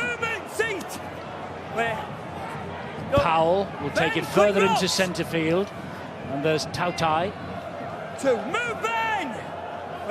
Warrington's defence has been solid so far. Do Wigan have the key? Might do with Williams, might do with Farrell. Gets to within 10, quick play the ball, Gildart. It's Williams, across the face. Fires the pass then to Tompkins. He then gives it to Escaré. Tries to get away from Bryson Goodwin and can't. Lost a bit of ground there, the Frenchman. Joel Tompkins, Tautai, Willie Isa. Back to Liam Farrell. Thick blue line of defenders ahead of him. Takes tackle number 5. Last one here for Wigan. Williams hoists the kick down the right-hand side. And it was a collision in the air. Bateman on Bryson Goodwin. Penalty. Well, it's a penalty, and it's the correct decision, isn't it, for contact, and he heard it. Bryson Goodwin, he's under pressure. Doesn't get the timing of that right then, John Bateman, and he collides with his opposite. But you know what, you look at the way that Warrington are playing, they're attacking through the defence, they're not allowing Wigan to play. Whenever they get near the line, nobody's jumping the line, and defensively they look so strong. Clark gets the ball away. It's a risky business. Here is Chris Hill. Yeah, they probably look stronger here now when he's on the field. They're always at the strongest when he's there. Come back on here 5 minutes after the half-time break, and invariably he makes good ground with the ball. And the rest of them spring on the back of that. There's Murdoch Masilla trying to punch a hole out wide. Nearly punched a hole in the chest of Liam Farrell then. This is Darrell Clark. Still going Clark, still going Clark. They think it's a penalty to Wigan here for obstruction. He ran round the back of his own man. Yeah, if he gives himself up, Eddie, the referee, Ben Thaler, saying when he goes behind the old man there, which is Dom Crosby, if he gives himself up, he drops to his knee. That's not a penalty. But is that not a voluntary tackle? You know, we've got contradictory rules anyway. Yeah, I think it's a way to try and avoid a penalty being given, a soft penalty on obstruction when somebody doesn't gain any ground, so it gives them the option to do that. So Wigan in possession with Powell and Tompkins to brother Joel. Well, the referee is asking whether that was a knock-on. Here goes Bryson Goodwin. Sam Tompkins after him. Sam Tompkins gets to him. And Tompkins is still carrying on the debate with Ben Thaler about a possible strip. They won't be able to go back to it now, that's for sure. They'll get the penalty instead at Warrington underneath the sticks. It's a high tackle from Sam Tompkins. Wigan in all kinds of trouble defensively. It probably would have worked out better for Bryson Goodwin, the tackle. There might have been a knock-on at some point. There's the high tackle on Ratchford. Both number ones coming together. This is what he's complaining about. This is what he's complaining about. Yeah. And there's definite strip there by Darrell Clark. Absolutely. And Bryson Goodwin, if he takes that tackle, they can't go back. If he scores that try, they will go back, Stuart. Well, that's right. He's probably the best option was to let him score and then go to the video referee. But because he was tackled... I don't think you're running. No, look. Never mind setting your head. No, look, you're listening to me, Sam. End this goalie. Tackles lower. I don't need all that to send man there. Keep it front. Go. Well, Sam Tompkins is having a right old discussion with Ben Thaler. The fact of the matter is, Ben Thaler perhaps did miss that, but Sam Tompkins didn't miss the face of Stefan Ratchford, hence the penalty, which Warrington might just take for two, and they are. Just take the pressure out of the game, mate. Eddie, I think that when you look at what Sam Tompkins, he was right on spot. He thought that was stripped like it was. Then he comes down, a couple of players go against him. He gives that penalty away out of sheer anger, I think, on Stefan Ratchford. Been very impressed with the man lining up the kick. He's been involved in the second half, both defensively. He had to collect that ball near his own line. Taking on the kicking duties, Bryson Goodwin. Wigan would have been better allowing Goodwin to score the try. Absolutely, that's what Stuart said. But he's added the extras here. Warrington have a double-figure advantage, 10-0. Sam Tompkins and the entire Wigan team, I'm sure, will believe that they've had their pockets picked there. Let's be honest though, Eddie, that's not your mindset as a player. If you're broken, you want to get back and make a tackle. You don't want to go or take a chance of going to the video referee and then, yeah, well, my eyes got it wrong. It actually wasn't stripped, it was a knock-on.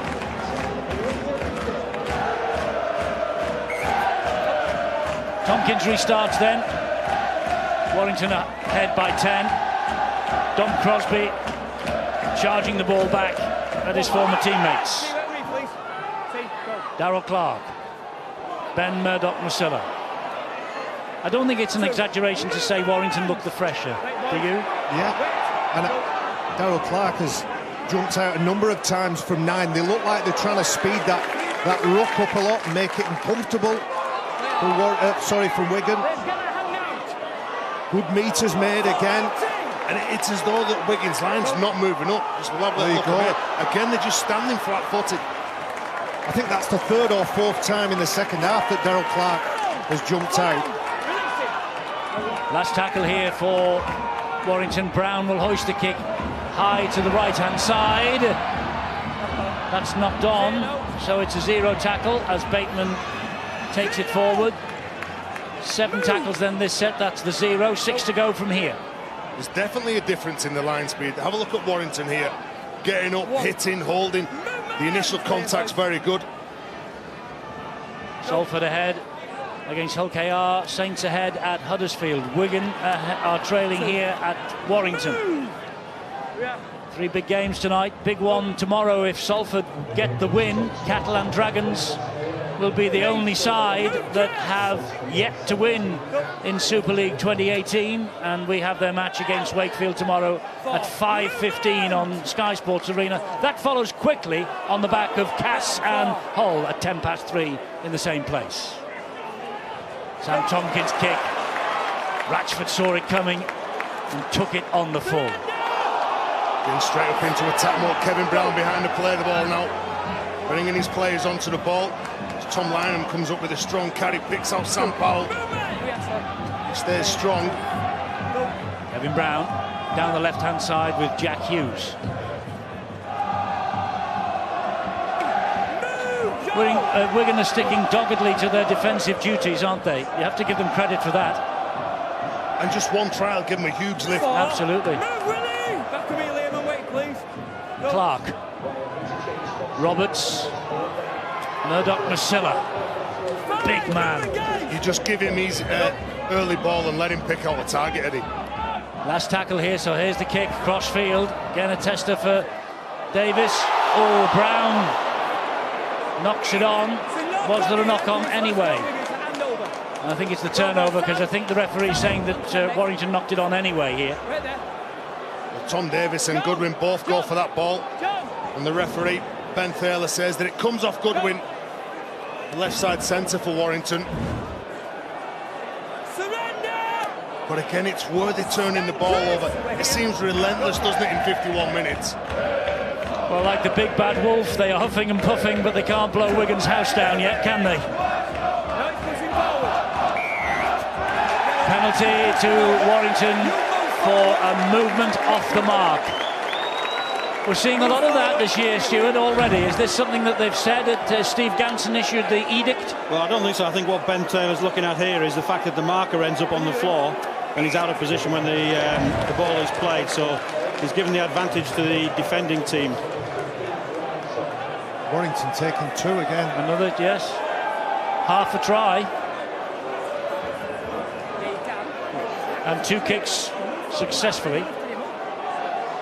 2 kicks successfully, if this one is a full try. And Sean O'Loughlin just querying.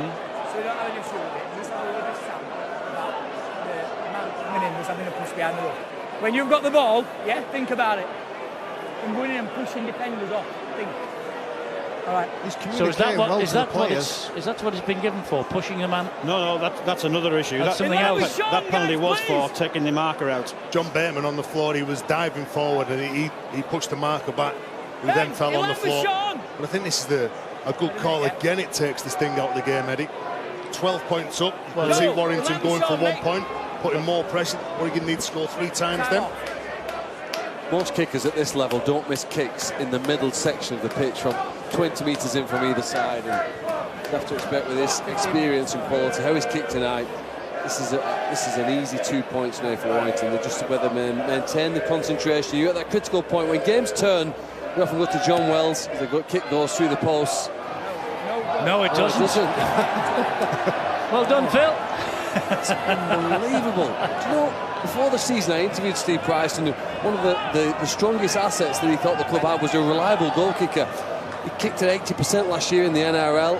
For him to miss that, well, I'm staggered. I bet his coach will be as well, somehow. Here comes Westwood for Warrington. Still 10-0 up then. One move, Sean! Back in, Benny. Wait. Touches was wrong, Eddie. It was a 2 points. This is Chris Hill. Solid run again. Mr. Reliable is Chris Hill for Warrington. Last time here, of course, he left the field for the birth of his 4th child, Iris Kay. 3, move, bang! Back of me, boys, 3. Headed off to hospital and was at the birth in his kit. This is Murdoch-Masila. Murdoch-Masila again broke the first challenge. Look at this run! Look at this run from Murdoch-Masila! Darrell Clark. This is Roberts. Long ball to Brown. Brown out wide. Missed out a couple. Lynham picks it up. It was untidy. Bateman's with him. Wigan close him down. 5th tackle. Last one then for Warrington.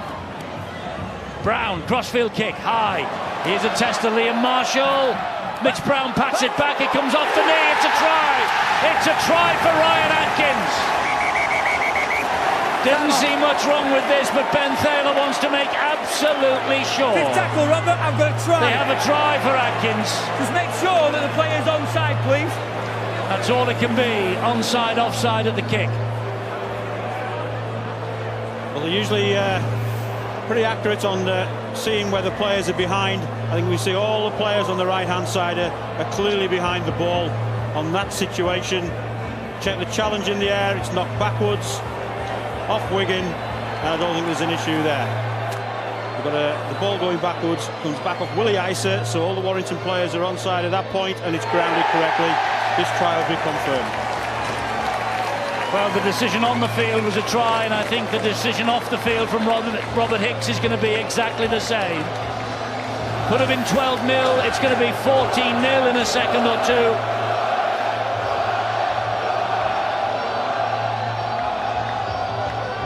And 14-0 it is. Kick to come. Ryan Atkins with the try. First two of 2018 last week at Widnes in the 18-10 win. 174 Super League tries in all now. And 129 for the Wolves, 130 is their record, held by Lee Briers. Well, look at that for a powerful run from Murdoch Masilla, and this was the go-to side last week when they played against Widnes. Looking for Ryan Atkins again, but Mitch Brown positions himself so well. He starts his run wide, he gets on the outside of young Liam Marshall. He comes in behind him, he can't see where he is, and he knows he's just got to tap the ball back inside because he's got 4 teammates waiting to pounce. It was an unlucky ricochet off the knees of Willie Isa, to be fair. Bryson Goodwin this time makes no mistake. Warrington 16, Wigan 0. Ryan Atkins, it's nervous now for Lee Briers. Well, you know, Ryan Atkins was an important try scorer for Warrington last year on the left. He switched over to the right, and yet he's carried on that try-scoring habit. Been an important player, getting points to them when they need him. And their fans, they were getting a little bit anxious. They hadn't been able to find that killer blow. Maybe that's it. The bite there now into the Warriors gives them a 16-point cushion. But you mentioned earlier with the games that have been played here in the past, Eddie, that 16 points isn't a winning lead here for Warrington. No, it hasn't been in the past. It might be tonight. It might be tonight.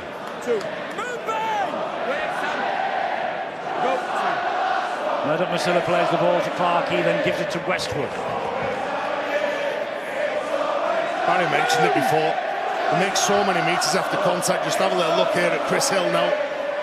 Again, first contact's good. A couple of more metres, lands on his front. Clark to the left-hand side to Brown. Kick for the corner. It's a great kick, this. The chase is coming. Escaray gets to it, and then Warrington get to Escaray. That's wonderful stuff from Warrington. Kevin Brown places that ball, challenges Wigan to make the way up the field. You see the number 10 in at marker there. He's worked incredibly hard this evening, Mike Cooper. As we've mentioned, his 250th game. His second spell while he was over in the NRL playing for St George. Very rarely missed a game. Very consistent performer wherever he's been in the league, and he's had a good game tonight.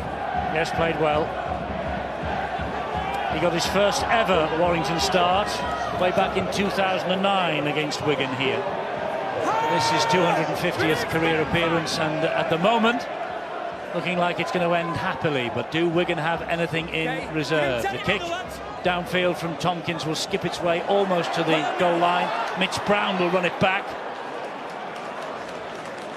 Well, this is where I think it needs to start for the Cherry and Whites. This is where they need to really get off the line and try and force some errors. But the way that Warrington are playing, see that man again just guiding the troops, the likes of Stephen Ratchford and Kevin Brown, just making it easy for the players around them. Just, you've got all the equipment, you guys, with the electronics up here on the gantry. Would you just check for me what the Warrington error count is? I can't think it'll be many. Here is Darrell Clark carrying it one-handed, then tucks underneath the wing. Eddie, they passed it all over to me, so I'll have a little look here for you. You're the man who knows exactly what he's doing with all this. You've got big, thick fingers, though, Terry, so be careful where you're pressing. Thick is the right word. Well, they're saying that just 6 mistakes from Wigan. And what about Warrington? Warrington have made 8 mistakes, Eddie. Wow, I wouldn't have thought that. You sure? I'm only going off our stats here, Eddie. There's another mistake there. Morgan Escaray has a difficult job. He's trying to collect this ball. Bryson Goodwin again. He's done a lot of the little things right. He's nowhere near... Oh, there might just be a little bit of contact from Bryson Goodwin there. Accidental. It's a knock on the head, isn't it, that's caused Escaray to miss that chance. Not picked up by the officials. He was in the air as well, wasn't he, Escaray? He was. There was a collision there. I mean, there've been It's interference. It's interference on the catcher. Yeah. Well, he's caught one on his nose because his nose is bleeding now. So it looks like he's in a bit of discomfort, the young French fullback. It's all going Warrington's way at the moment. Westwood winding up 10 metres out. Salford 26-6 up against Hull KR. Darryl Clark fires the pass to Kevin Brown. Brown then gets it away to Goodwin. Bateman did his best, but Goodwin released the pass to Lyon, and back it comes to Ratchford. He just jinks away from Escaray. Tries to go in between three. Wait there. And there's a player hurt. Kevin Brown, I think it is, that's gone down. Tackle 2. Collision. Obviously. Gets a lot of attention, Kevin Brown. He goes so close to the line. Oh, it's whiplash, isn't it? Yeah, and he hits his head on the floor from the tackle from Sam Tompkins. Yeah. Mind you, it's been that rainy in the northwest this winter. You wouldn't have thought that the ground would have been that hard to cause Kevin Brown a problem, but plainly it has. He'll do the right thing by the player, take him off and assess him, and as Terry mentioned, I remember him starting his career at Wigan, do you? And he had a great game, and Steve-O gave him a watch, remember, when we were dishing out watches for man of the match. It wasn't a very good one, though. Not the local market, but it kept good time for a day or two. It was all right. I think he bought it from Tenerife, €10. Tackle 2. On the hour mark, Kevin Brown moves away. He will be assessed after that whiplash and the bang on the back of the head. Meanwhile, Chris Hill. Wigan have had chance in that break to reassemble their defence. Warrington laying siege though with Darryl Clark. That ball was knocked backwards. Oh, the ball has come free again and then is thumped over the dead ball line. Goal line dropout, I think. I've got a knock-on of Ben Westwood. Or is it knock-on from Ben Westwood? Jumped out again, Darryl Clark there. I think he's going to get some reward, Darryl Clark. He's continually challenging and testing those defenders, those markers, those air defenders. Typically it's the big fellas. Well, he's letting Robert Hicks make the final decision here. He thinks it's a knock-on off Ben Westwood. That was off Tompkins' head. Well, he's ruled that that's gone backwards.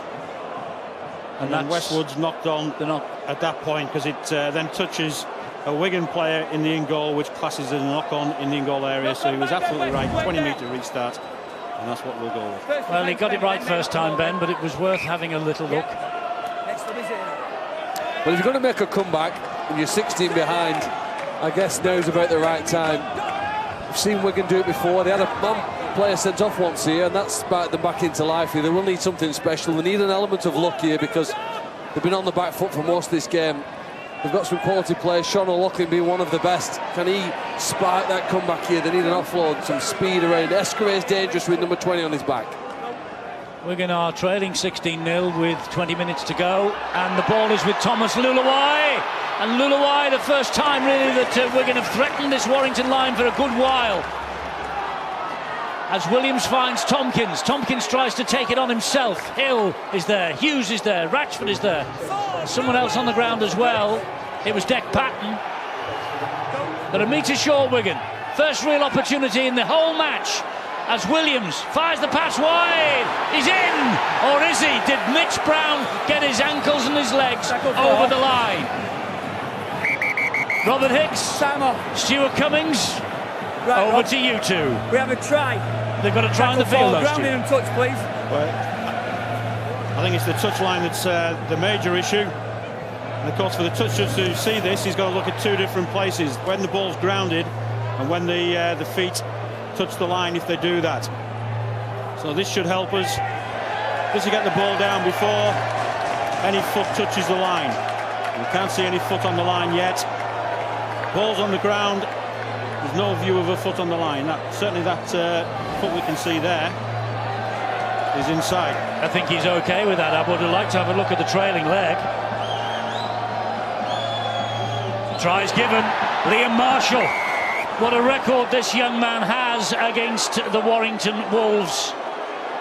8 tries in 4 meetings against Warrington last year. 4 of them right here in a 38-16 win last March. And he has breathed a little bit of life into Wigan. in the first real attack they've had in an hour. It's the first bit of momentum. It come from quick play the balls, quick rucks, and Liam Marshall looked like he might have picked up a twisted knee while he was scoring that try. Tompkins has missed with the conversion though. Well, this has breathed a little bit of life back in to Wigan, and Sean Wayne's side have come second place for the opening hour as he lunges for this try. The winger, Mitch Brown, does his best to usher the ankle. Time off. His ankle was actually held up by Mitch Brown, wasn't it? So he's a brilliant finisher, isn't he, Liam Marshall? You mentioned the number of tries he's scored. If you had his conversion rate of chances to tries, I think he'd be right up there as one of the best in the whole of the Super League era. He's not had that many opportunities, but he manages to get the ball down more than most. Struggling a bit though, isn't he? Not right there, is it? Maybe the ankle was Mitch Brown trying to get him over the sideline, was just twisted a bit. Anyway, it's now 2 converted tries. Cue the comeback, I wonder. One, move back!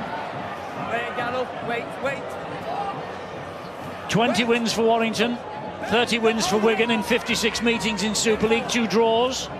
13 wins for Warrington against Wigan at home, despite the recent run. Oh, another penalty at it. There is a unique set of circumstances previous to this game with the trip to Australia for the Wigan club. And we talked about this being a crucial part of the game. 63 minutes. Hey, come on! Clock. He scored. No, the referee has blown the whistle. He'll go over the line and score, but the referee has already blown the whistle. What for?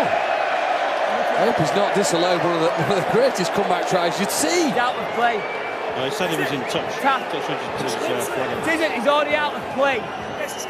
No. Well, let's see. He's out of play, the ball is already dead. He's right. He's right. John, Lynham was on the line. Because his foot's on the line, he's deemed to jump from outside the playing field. But Wigan get the ball back because it was a successful penalty kick to touch. Here is Flower. Suddenly, Wigan have found something. They have another penalty. Well, all of a sudden, Eddie, everyone wants to touch the ball. Everyone's running into the next hole. There's more options for the main playmakers in a Wigan shirt. Well, is the comeback on? There's still plenty of time. 15 minutes plus.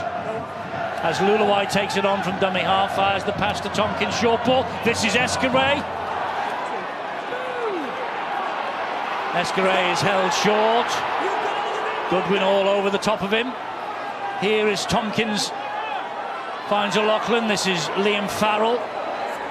Roberts and Murdoch-Masilla say you're going no further.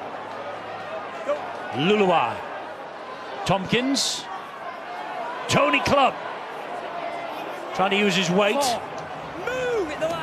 That's 4 gone, says Ben Thaler. They're 5 metres away, Wigan. Luluwai to O'Loughlin. Back it comes to Williams. Here is Farrell. Williams again. All along the ground. Impossible for Marshall. So close. Again, you've got to credit the defence from Warrington. Look, they're not committing to the little run around. They're pushing off. They acknowledge what they're doing. Look at this. And that's good work from Tyrone Roberts to just get on the inside and place himself next to George Williams and force him into making a bad pass. They were very flat. Warrington all evening have been up. If they were a metre deeper, did look like when that last pass was thrown, flat ball at best. Wigan's options were limited. For me, this last phase comes down to energy now. How much energy have Wigan got left in the tank? Just a little bit of advance notice to let you know the voting will shortly be open to you for the Betfred Man of the Match. 4 rugby league legends out there watching tonight's match along with you here on Sky, and they're going to come up with 4 candidates who've caught their eye. Then it will be over to you, the fans. You'll be able to use the Rugby Football League's Our League app. Voting will go live in about 5 minutes' time. I'll let you know exactly when. So crucial time in the match, and a crucial time for you to decide who the man of the match is. I think at the moment you'd have to say it'd be in a blue jersey, wouldn't you? Unless something special happens in the next few minutes. Hill's pass to Roberts, watched all the way by Williams. Last tackle coming up for Warrington here. Patton will hoist a high kick in centre field. Lynham has picked it up. He gives it to Bryson Goodwin. This is Jack Hughes. Patton again under pressure. Hacks the ball forward. Tony Clubb picks it up for Wigan. The Tony Clubb must be the biggest fullback that I've seen. Finds himself with the ball just bouncing off the ground into his hands. You must be able to remember Mick Burke, the ex-Wigan, Widnes fullback, Tez. Yes, 17 stones of best British beef. He had a full physique, that one. Gildart taking them on his own.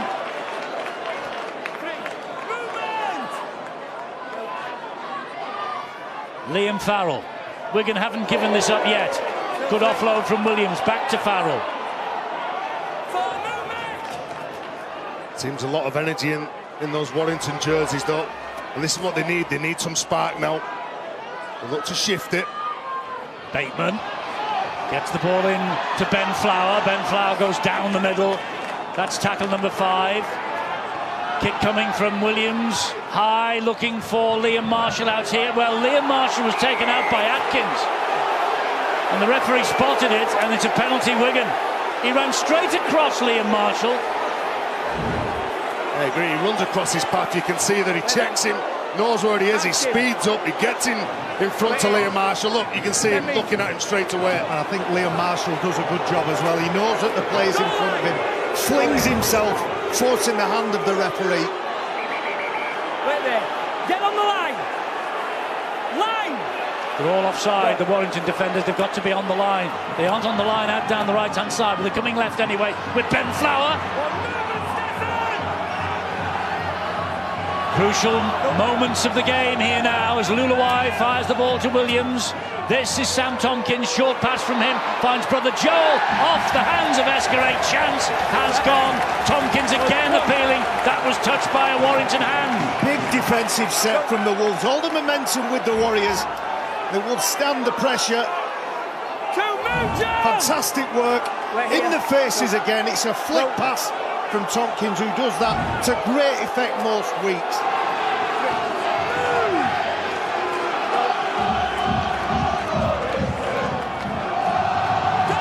Well, they're getting stuck in here, Wigan now. From somewhere they have found the energy to give us a big last 20 minutes. Westwood, halted by Joel Tompkins and Ben Flower. Down he goes, 5 gone. Good defensive set from Wigan, 25 metres made. More here. Whoa! Patton. He got the ball away under intense pressure. That's okay, play on. Well, Ben Westwood doesn't think so. Warrington should be penalised because there's nothing wrong with that. The players, they're running on the defensive side. The referee stops the game, he panics, and then gives a penalty for late charge on the kicker. Well, let's have a look. It was a heavy challenge, and Tony Clubb does that week in, week out for his side. The player almost does a somersault after. Let's have a look. Dead Patton kicks the ball. I think you're right, Phil. I think you're right. It's a solid challenge. Neither touch judge nor the referee thought there was a foul there. Yeah. Slow it down, you can look for a long time and find a penalty in any single tackle of the game. I have to agree. But Warrington should be penalised for what Ben Westwood's done there. Lots of teams do that. Go in, push the man who's made the tackle. Referee panics and gives a penalty now to Warrington. Well, both sides need to show some composure. You can't blame Ben Westwood for what he's done. Whether it'll cost him the penalty, it happens too often.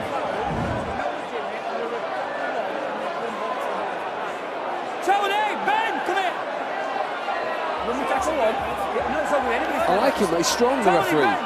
Don't change your mind. Ben. Let's see what he says. Stop the clock. Told time before we're there.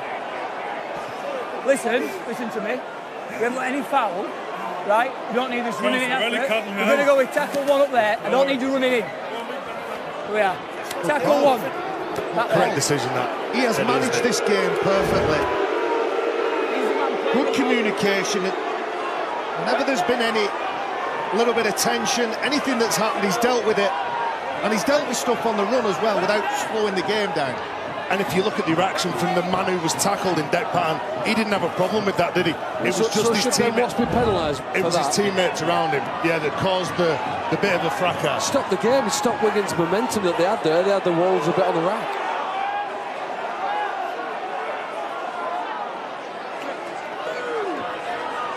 Well, I would agree with Phil on that point. Nothing wrong with the tackle. Referee was happy to play on, and Ben Westwood stopped the game and allowed Warrington some time to get themselves sorted in defence, and the penalty should have gone against him. Here is O'Loughlin. Now it is with George Williams. This is Gildart. Solid defence from Ryan Atkins, helped out by Tyrone Roberts. Last tackle. Williams again, a little dink this time with the chase. He did well, Darryl Clark, under pressure from Escaray. Right, this season, as we say, man of the match being chosen by you, the fans, by the RFL's League app. 4 players chosen by the former Stars are Stefan Ratchford, Mike Cooper, Bryson Goodwin and Kevin Brown, all Warrington contenders. And we will announce the Betfred man of the match as usual at the end of this game. So 4 Warrington players to choose from. Full-time Huddersfield Saints have won 26-12. They are unbeaten at the start of the season, the Saints. Wigan are unbeaten at the start of the season, and they've got 7.5 minutes to rescue that record here. Won't be many votes for man of the match tonight, I fancy, from Wigan. Oh, they look like they're monster in them, don't they? Ben Murdoch-Masila. Well, he's certainly making his presence felt in this game. Yeah, that's impressive from Wigan though. Look, early there, they've still got a back line out in the last 10 minutes. They're stretching and they've got their opponents having to work harder than they probably anticipated they would do in the last 10 minutes of this match. All the talk about Wigan have only had 4 nights back in their own beds. They're not looking, are they? There's no element or visible sign here that they're fatigued right now. No, it's finishing strongly.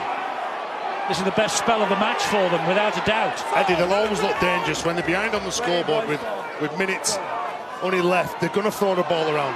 Kevin Brown won't be returning tonight, I'm told. He's failed his concussion test. So Warrington have to do without their standoff. And Ben Curry hasn't come back onto the field as well, so limited options for the Wolves in the dying minutes. Escaray to Bateman. Bateman to Isa to Ben Flower. Flower comes wide to Lulawai. Here is Liam Farrell. That's Oliver Gildart. Flick pass to Liam Marshall. He has to come back. Underarm, it goes to Williams. Last tackle this. Wigan are running it. They're running it still. Another flick pass out the back to Bateman. Bateman's not the kicker. He gives it to Sam Tompkins. He stabs it through. And on the evidence of that, Sam's not the kicker really either. Well, they're just looking for a player in a better position than himself, who's going to put the hand up, take control. Everyone's looking round for the likes of Sam Tompkins or George Williams. But Sean Wayne knows it's not in their men. Yeah. But on the other side of the coin, I think this has been an outstanding performance from Warrington in the first half. They stuck to the task, stuck to the game plan, and whilst it wasn't perfect, they didn't get points. 16-4, it's a pretty comprehensive scoreline, and Steve Price will know his side will improve, but if they defend with the character that they've shown in this game, they're going to win more than they're going to lose this year. Yes, the defence has been outstanding. Roberts finds touch, does he? No, he doesn't. Liam Marshall has got the ball in his hands, and he then gives it to Morgan Escaray, who skips away from first Clark, then Patton. Here goes Tom Davis. Davis hounded to the ground by Hughes and Goodwin. Bateman. Bateman releases the pass. Warrington have got the ball back in the shape of Patton. I think Wigan have also missed a touch of Dan Sargentson tonight. Here's Akuola. It's been a tough night at the office, hasn't it? But let's be honest. I think Warrington, after the first 2 rounds, I think a lot of people were criticising them. I think they've answered those critics in this game, and even the character they showed last week when they got the result against Widnes. It's with Roberts now, and it's with Murdoch-Masila now. Well, we're going to have certainly run their blood to water. Atkins' pass finds Mitch Brown. Brown goes down, tackle number 5. They've had to withstand enormous Warrington pressure. It's been a courageous effort. Out on the full, turnover. Ratchford was screaming for the ball midfield. He wanted to just knock a drop goal over, at least take charge of that kick. Back on, hand over, go. 80 tackles more Wigan have made in this game. That's where you can see that the energy battles have been going. Although Wigan have been throwing the ball around here, they haven't got anything to lose. They haven't, and they're finishing strongly. The last 20 minutes actually has been their best spell of the game, incredibly. Here is Bateman. And that's a credit to the fitness and conditioning. They looked a little bit slow and a little bit tired for me in the opening, probably 30 minutes. A bit of a spurt before half-time, but you're right, Eddie, they're finishing strong. And that'll stand them in good stead for next week.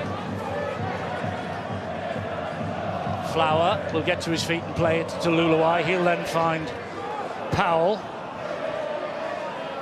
He's still taking Warrington back towards their own line. Are Wigan in the shape of Willie Isa. This is Powell, they're running it again on the lash. This is Williams, he finds Farrell. Well, they're just getting to the last kick and they're not finding the right kicker. Well, they put a lot of pressure on Mitch Brown tonight. From the start of the game, they kicked to him, but I think he's done remarkably well. Very few mistakes on his side, carried the ball, made good ground. And I think what Warrington wanted first and foremost was some reliability out wide from the wingmen, rather than the razzle-dazzle or spectacular plays. They were consistent and reliable, and that's what I think Mitch Brown has given them. He's a big player, he's made good ground when he's had to carry it. Bryson Goodwin. He's been good tonight. He has. Yeah, he has. Been solid, hasn't he? In attack and defence, so strong. Dom Crosby.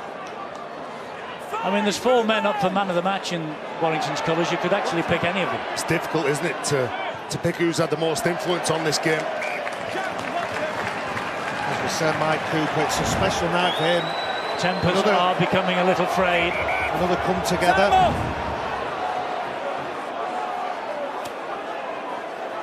Bryson! And no Wigan player at any point in any season over the entire time that I've watched rugby league enjoys being on a losing scoreline.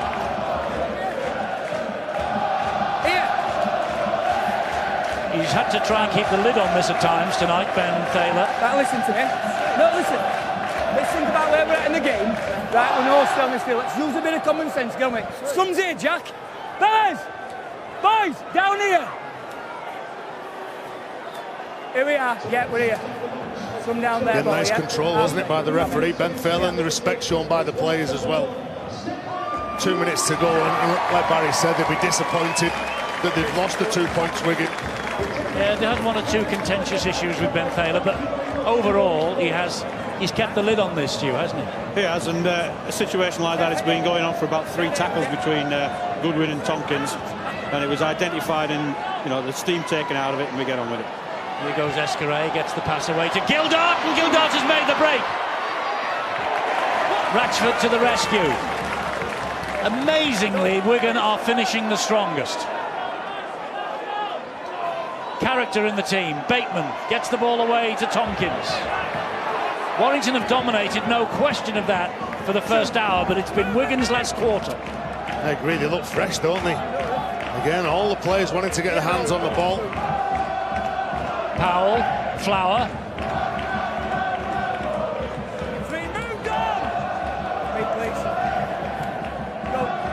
This is Luluai. Now it's Powell. Oh! Good defence. Great defence. Darryl Clark it was. Here's Williams. Williams pokes the head through. Liam Farrell! Warrington muscling up again in defence. That's a huge difference that Stephen Price has made this year. Their defence, solid. Can they hold up? Maybe not, because that's Tony Clubb.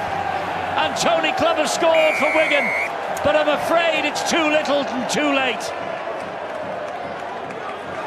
16-8, kick to come. Sam Tompkins will take this quickly. They've scored the last two tries of the match. and it's 2 tries apiece.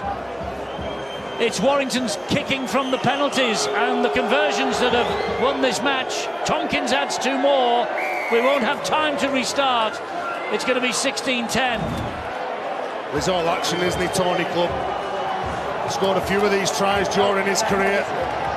Gets low to the ground, powers underneath the Warrington defenders. Try for Tony Clubb against Salford in round 1. Last try of the match tonight. A victory for Stephen Price, but he doesn't look anything like happy, although he should be, because it's back-to-back wins for Warrington now, and Wigan pick up their first Super League defeat of the season. Disappointment for Sean Wayne, but I'm sure at the end of the day he will point to the last quarter of the match where his team scored the 2 tries and came home with a wet sail. And when you think what they've been through travel-wise over the past fortnight, that's an outstanding effort. You could never fault the character of any Sean Wayne side. He'll get the players in, he'll review this game and say we were a little bit slow to the party, and Warrington controlled the first half an hour, but our character shone through. We finished the game the stronger. There's always going to be a price to pay for the adventures of Australia, but the benefit of that experiment and that experience, I feel, will pay dividends towards the second and third of the season. Let's be honest, I think they showed the qualities today, not only in attack but also defence. I said that they've been criticised early on in the year, but I think what they showed today, not only are they a skillful side, they are a tough side as well, and their forwards rolled the sleeves up and laid the platform for the outside backs and the key playmakers. 8-0, Warrington led at half-time. It was 16-0 on 55 minutes, and it looked for all money as though Wigan was spent. But boy, did they dig deep, and did they find something in the last quarter. Marshall's try, Clubb's try, Tompkins with 1 conversion, Bryson Goodwin with a total of 4 successful kicks. 2 tries apiece. It's the goal kicking and the penalties that Goodwin popped over, 2 of them, that eventually have won this match for the Warrington Wolves. So as I say, back-to-back victories for Warrington in 2018, the first Super League defeat for the Wigan Warriors and Sean O'Loughlin. But they can go home tonight and they can hold their heads high. Warrington were dominant, no question about that, but somehow, from somewhere, they got reserves of strength and they fought back in the last quarter. Right, time now to name the Betfred man of the match, and he got 41% of the votes. Bryson Goodwin is the man, and he is with Angela. There you go, Bryson, your man of the match, Salva, 41% of the vote as well. A tough night out there. Yeah, it was a tough night. I think Wigan did really well, considering they played in Australia last week, but our boys hung in well.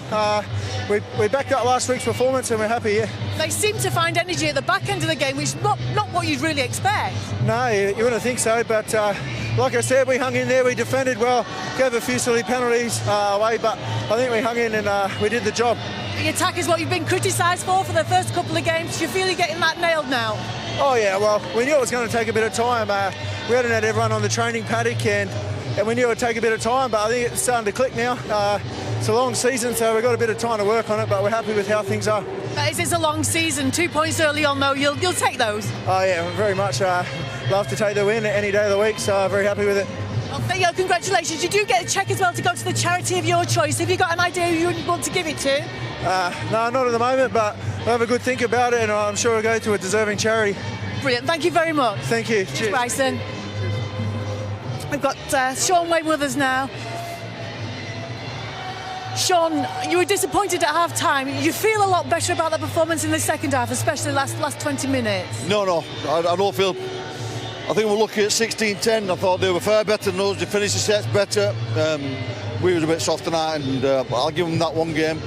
But I won't wear that again. It's not good enough. Energy, though, you kind of expected that there might be a bit of a battle there for you. Were you disappointed with that? No. We're fit, we're good.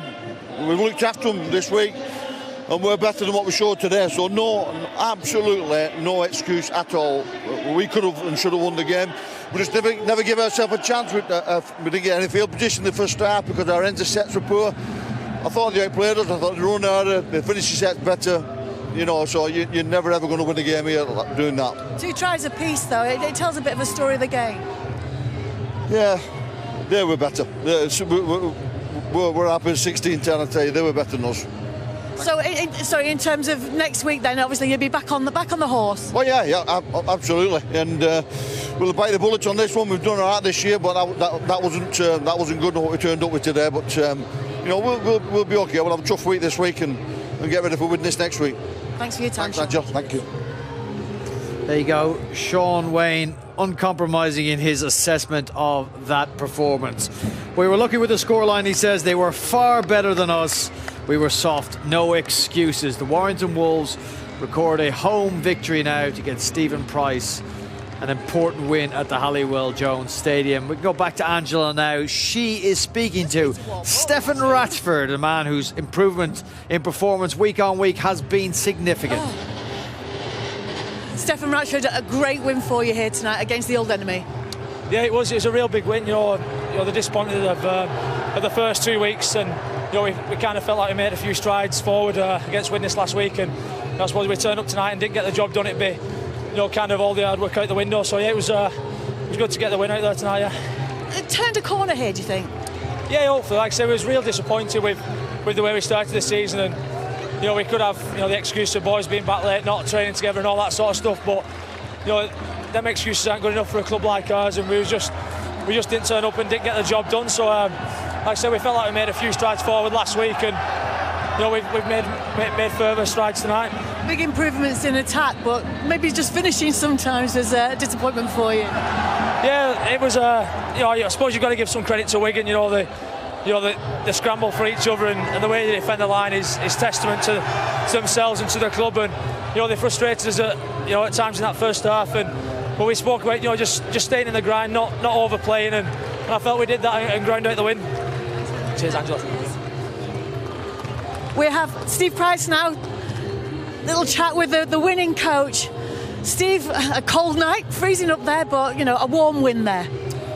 Yeah, it was pleasing to come away with the win. I thought we dominated that game through the majority stages of the game, and you know, still areas we still need to definitely improve, especially with our attack, without going in sets. But as I said, it's going to take a little bit of time, and you know, I was really pleased from a defensive point of view. Disappointed to get that last try, but I thought we showed a fair bit of pump tonight and a bit of steel in a lot of aspects of our game. But yeah, it was pleasing to come away with the result.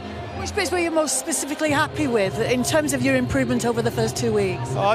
Definitely our our defence and the ability to keep turning teams away. And I was disappointed to get that last try in the end. But you know, as I said, I thought we dominated field position. A few areas we need to tidy up with our offence, but over time that will come. And you were looking to get more of a representative team on the pitch for the squad that you've had, and you're getting there now. Yeah, it is. You know, it's slowly coming together. You know, we lost 2 blokes off our bench in Benny Curry and Kev. So it was, you know, it was a fitting reward to the guys on how hard they worked throughout the game. Thank you. Thanks. A second win of Stephen Price's Warrington Wolves coaching career. An important one, first home victory. It comes up against the Wigan Warriors. Just a reminder of the scoreboard here. Half-time 8-0 to the Warrington Wolves. Tom Lynham scored the only try of the first half. Bryson Goodwin, very good with the boot for most of the match. Wigan, though, they finished strongly and caused Warrington plenty of problems, John Wells, towards the end of that match. They did, Brian. It'd be the one black mark against, I think, what was a very dominant performance by the home team.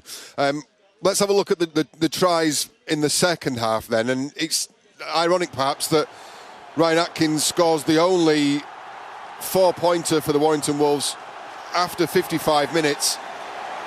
They adjusted his line to get on the end of that ball, actually. The other 2 tries came from that Wigan fight back. 62nd minute, great finish in the corner by Liam Marshall, and then Tony Clubb just before the bell. I was on the corner, right in the corner in front of that one, Brian, and there was no way there was going to be any other result than a Tony Clubb try for that one. He's one of a few Wigan players who've stood up there and put their hands up to be counted in what must have been a very difficult week, one of which, of course, Sean Wayne has shown that he wants no excuses made. And whilst he was a little upset about the way that they executed, I think that this was a game won on defence, and a game won by Warrington in a smothering and patient way in the first half, in an increasingly urgent but no less controlled way in the second half. My game breaker is the Warrington Wolves defence. I've got a couple of examples to show you that now. We look at Bryson Goodwin. First of all, take a look at the defensive line. There's two key bits in this. The first of which is just here. It's Darryl Clark. Keep your eye on him. He's got plenty to do as Darryl, and options in front of him. But he manages to move off. He doesn't commit to one player or another. This man here, just run this on ever so slightly.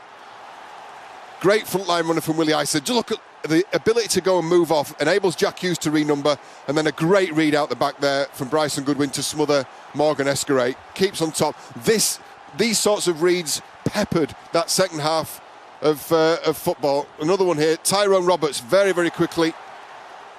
Just look as he engages the line there. At that point, it would have been the easiest thing in the world for Tyrone Roberts to drop in on Liam Farrell. That's the man we're talking about, and it would have been so easy just to commit to Liam Farrell, and he doesn't. Just that extra step then allows the rest of that defensive line to unfold and put the pressure and force the error from Wigan.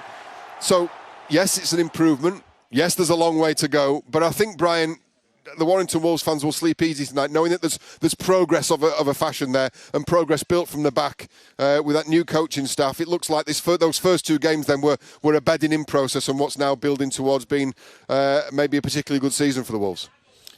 Thanks very much, John. Yeah, good way of putting it. I think the Warrington Wolves fans will go home a little easier tonight. What will the fans of Huddersfield and Hull Kingston Rovers be thinking? St Helens unbeaten this season. A relatively easy win in the end for them over the John Smiths Stadium. They found it difficult there of late, but not tonight. And Salford, well, they were too good for Hull Kingston Rovers. Remember, no Danny Maguire for Hull Kingston Rovers. They did score first, though, through Thomas Minns, but in the end, Salford just far too strong, and Niall Laval's with a brace towards the end of that match sees Salford scoring a convincing win in the end. OK, what does Phil Clark make of the first home victory for Stephen Price here at the Halliwell Jones Stadium? Sean Wayne coming up with no excuses, doesn't want to hear about Australia, about the travel. They're fit enough, they're good enough. He thought they should have won the game before the game, but his review of the match was that Warrington far too good. I thought Warrington were very impressive. I mean, if you look at Warrington last season, they were at best an average side. They're not going to become a great one overnight, are they? It's going to take a period of time, probably before the middle of the season, before you think, wow, this team could make the grand final. They don't look like a fluent team in terms of the attack, but what they did last year and what they can still do is make good ground with the ball. They miss very few tackles. They're defending quite well, don't they? They seem to be playing with I would say, a greater commitment in defence than they've probably seen last season from the side, so that's a positive. But I still don't think yet they've got that attacking thrust or edge that makes you think this team could score when they need to. Bryson Goodwin is a very classy player on one side of the field. They really have recruited some quality. He looks a different quality to a lot of players around. And Ryan Atkins is dangerous on the right. But other than that, Tyrone Roberts, who I want to think is going to be a great player over here, hasn't really excited me tonight. Is your opinion being clouded or shaded by that last 20 minutes for Wigan? How would you have reviewed Warrington's performance at the half-time mark and maybe at the 60-minute mark when they were still in control of the game? Well, at the half-time mark, they had lots of possession, didn't they, without going into the boring end of it. They were all over Wigan, in Wigan's trial line, but couldn't break through it all. They're a good defensive side, Wigan. Of course they are, yeah, but they weren't creating that many problems, were they, Warrington? You'd have expected that. I was maybe thinking there might be some more creativity. I know they lost Kevin Brown to an injury at about 60-minute mark. He may have had a greater influence in the final quarter of the game.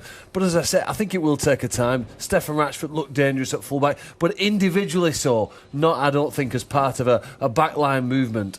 And they have got great quality with Ben Curry. Sadly, he went off with that injury. He makes such a difference. He's one of the best players, in my opinion, in this competition. Absolutely a class act. Another thing Sean Wayne mentioned in his post-match interview was the end of sets that his side produced. I'm talking about the kicking, particularly from George Williams, Sam Tompkins at times, Sam Powell as well. What, in your opinion, were the reasons behind that being so poor? I would think, is it because that Wigan were kicking on the back foot? They made 20 or 30 metres. They had players flying at them. There was no momentum. Warrington were rolling downfield, aren't they, when they were kicking from a more advantageous position. So it made the kick easier. It made the catch harder for the Wigan back three players who were dealing with those kicks. It was as if they tilted the field, didn't they? They had such a territorial dominance. Warrington made it look like they were running downhill. Mitch Brown did particularly well out wide, and Tom Lanham looked dangerous. First defeat of the season for the Wigan Warriors, first home victory for the Warrington Wolves. Do we know a great deal more about either of these sides after that result and those performances? I don't think we do yet, no. I don't think we do. It's too early in the stage of the season. I think they're both very good sides, both have a great chance of being in the top four, but it's very, very early to say. I just want to think I'm going to be more development from Warrington in terms of their attack. Yeah, maybe that's what you could see written on the face of Steve Price in his post-match interview with Angela. We got lots more coming up with you. Stay with us, of course. The Warrington Wolves had a win. That's going to be one of the headlines on Sky Sports News tonight, all through the night. We also have Stefan Ratchford coming up with John Wells at the touchscreen.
We got lots more rugby league coming up for you next week, and it won't be just Super League. The NRL will kick off and we'll bring you action. 8 a.m. Sky Sports Arena next Thursday. St George Illawarra, you might have seen last week in action against Hull. They take on the Brisbane Broncos. Then on Friday, it's Newcastle hosting Manly. Much expected of Nathan Brown's Newcastle this year. They have recruited so heavily. 6:30 a.m. starts for that one on Sky Sports Arena. And then North Queensland Cowboys are in action this morning in that man's testimonial. Jonathan Thurston and Cameron Smith, they're up against Melbourne this morning. They will be in action against Cronulla. 8:45 a.m. Sky Sports Arena. That's Friday, March the 9th. Okay. Super League, Betfred round 3 at the Halliwell Jones Stadium. The Warrington Wolves have emerged victorious 16 points to 10 over the Wigan Warriors. Late fight back and tries through Liam Marshall and Tony Clubb saw Wigan push Warrington quite hard towards the end of that. Warrington too good in the end, they get the 2 points. We'll run through the other scores from tonight. John Smith Stadium, St Helens, 2 points for them. 26-12 winners over Huddersfield Giants, and Salford in their first win of the season, dismissing Hull Kingston Rovers 36 points to 12. Right, we're going to look at both of those games in a little bit more depth, and we're going to go to the John Smith Stadium first and get a match rundown from Sky Sports News' Richard Graves. Well, a comfortable 26 points to 12 victory on paper, but that really belies the truth of this game. A game which for large swathes was dominated both in terms of possession and territory by the home side Huddersfield Giants. But they weren't able to turn that advantage into points, and instead it was the more incisive visitors St Helens that went into the interval leading by 14 points to 8, thanks from tries from John Wilkin and James Roby. Danny Brough with a sole response for the Giants. In the second half, it was Mark Percival and Zeb Teo which extended the visitors' lead. And although Oliver Roberts was able to pull one try back, Huddersfield, in truth, never looked like getting close enough to turn over the Saints tonight. Instead, it's St Helens who maintained their advantage at the top of Super League, winning this one by 26 points to 12. Yeah, thanks very much, Richard. It could have been a difficult game for St Helens, considering what Huddersfield did to Warrington last time out. Looks like we're too good. They were too good in the end. John Wilkin first to score. Yeah, just before that, the Giants had a try disallowed through Jordan Rankin, which obviously didn't help. But I mean, Danny Brough goes one close. As Richard's pointed out, the Huddersfield Giants are a very competitive force this season. You know, everyone is expecting Saints to do well, and they did with James Roby scoring at that point. That gave them a narrow advantage. Yeah, 8-14 at half-time. Of course, Danny Brough scoring all the points. And then that's left edge fill for St Helens. Yeah, looked very nice, didn't it, with the timing of the passes. The options that the ball carrier had here. James Roby again setting off, but this is a fantastic try here from Mark Percival. We said Bryson Goodwin's a classy left centre. Well, he's probably the classiest. Brilliant score from Mark Percival. That 26-8 to St Helens. Oliver Roberts, a man who had a great World Cup then, scoring last try of the game. He did. He's a very competitive back row forward, caused a lot of problems out wide and scored for them, but not enough to beat the Saints. They seem to have this momentum. Everyone said before the season started, the Saints the team to beat, and they're living up to everyone's expectations.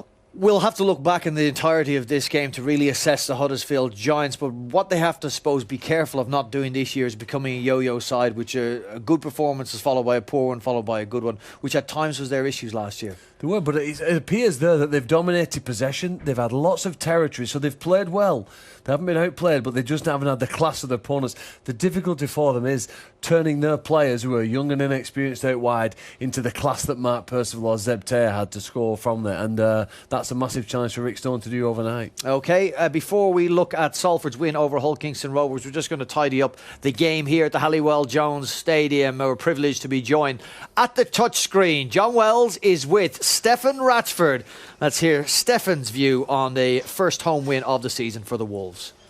Cheers, Brian. Steph, welcome to the touchscreen. First for 2018. We've resurrected it, and you are our first guest. First of all, 2 wins, 2 losses. Your first 2 rounds, you lose to Leeds, you lose to Huddersfield, wins against Widnes and tonight. Is that a case of being outplayed by the opposition on those occasions, or just a team taking time to bed in new coaches, new players? I think it's probably a bit of both. Obviously, the first 2 games we didn't start as we wanted, was probably a bit clunky, and to be fair, we probably still are a bit clunky. But yeah, you've got to give some credit to the opposition we faced. Huddersfield, they come out firing, and they had a real good game plan against us. And Leeds are Leeds, and they kind of always turn up week in, week out. So we was obviously disappointed with the way we started. But like I said, the last 2 weeks we've kind of got ourselves back on track.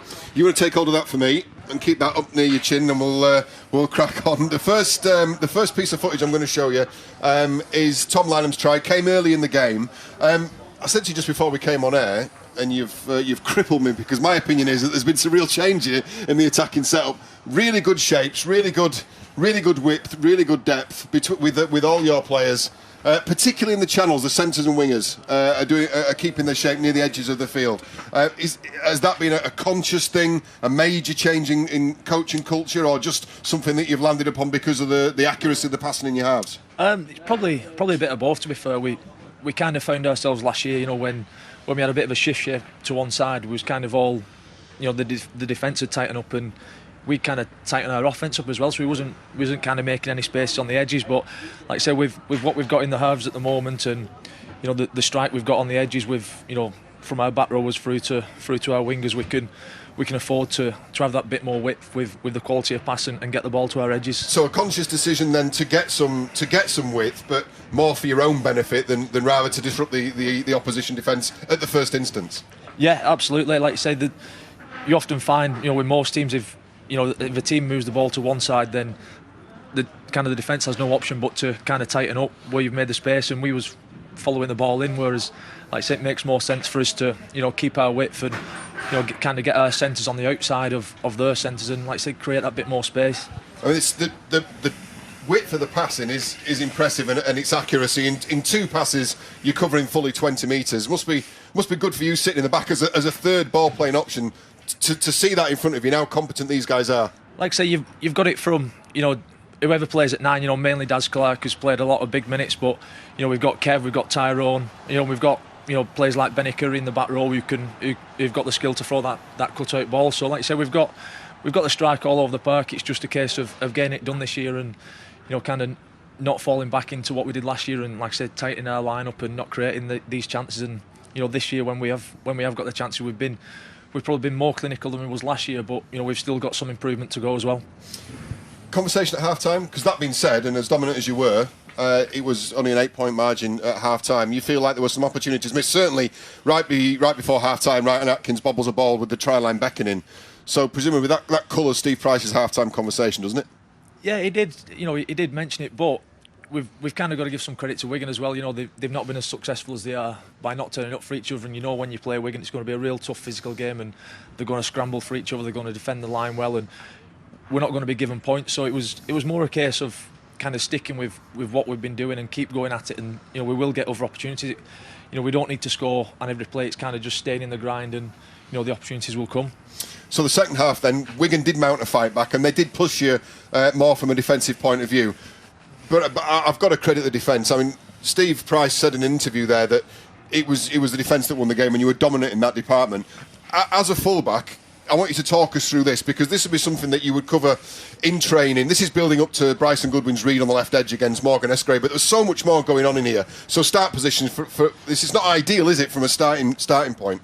No, not ideal. You'd probably, obviously, I think this is Sitter. You know, you want him a bit wider. I could probably be, you know, another step wider. But so in an ideal world, you kind of want to be further over. Yeah, further over, especially, you know, he's got no inside option here. You know, he's quite wide from the dummy half anyway. But going back to your first point, you know, we've spoke about all pre-season, or the lads that were, you know, they started pre-season, and us boys that have come back a bit later. You know, we spoke about, you know, defence wins games. You know, if you don't concede any tries, you're giving yourself a very good chance of winning games. So, you know, we put a real big emphasis on improving our defence this year, and I think we've certainly done that. I mean, you know, most of the tries we've conceded this year have come from kicks, which is obviously a good point for us. But like you say, from one place to, you know, we our start position isn't ideal, but you know, if you look at the line we've got on the edge there. So at this point, as a, you know, if you were to see this in an ideal situation, as a full-back, you're happy with this now. You've recovered somewhat, and you're actually presenting a decent wall there for the opposition. What I like, I mean, you look at Darrell Clark's adjustment here. I think this is particularly impressive. You look at what he's able to do. We're going a little bit askew there. So have a look at Darrell Clark. So he's the man outside George Williams. And this is completely counterintuitive. All you want to do is take that front man. So to be able to do that, to have players with that level of smarts, and then the read on the outside, he's been, I think, your standout signing this season. He's been an excellent start to his Warrington career. Yeah, he's been brilliant for us. But you know, like I said, he only gets the opportunity to do this from what the insides and what the middles are doing. And like I said, Daz Clark was a prime example there of, you know, he's checked the lead runner. Obviously, the ball's going at the back, and he's been able to push off and, you know, give Bryson the opportunity to make the read on the edge and come up with, like I say, a massive play for us at an important time. I'm going to ask you this because you're a seasoned player now, and you're not. If you get into trouble, you put it back on my shoulders, okay? Tyrone Roberts, marquee signing, starts round 1, goes missing for 2 rounds. No reports of any injuries. Is everything okay in the camp? How's he contributed to training? Is he now settled and ready to kick on for this Warrington team? Yeah, I've been asked this. He missed.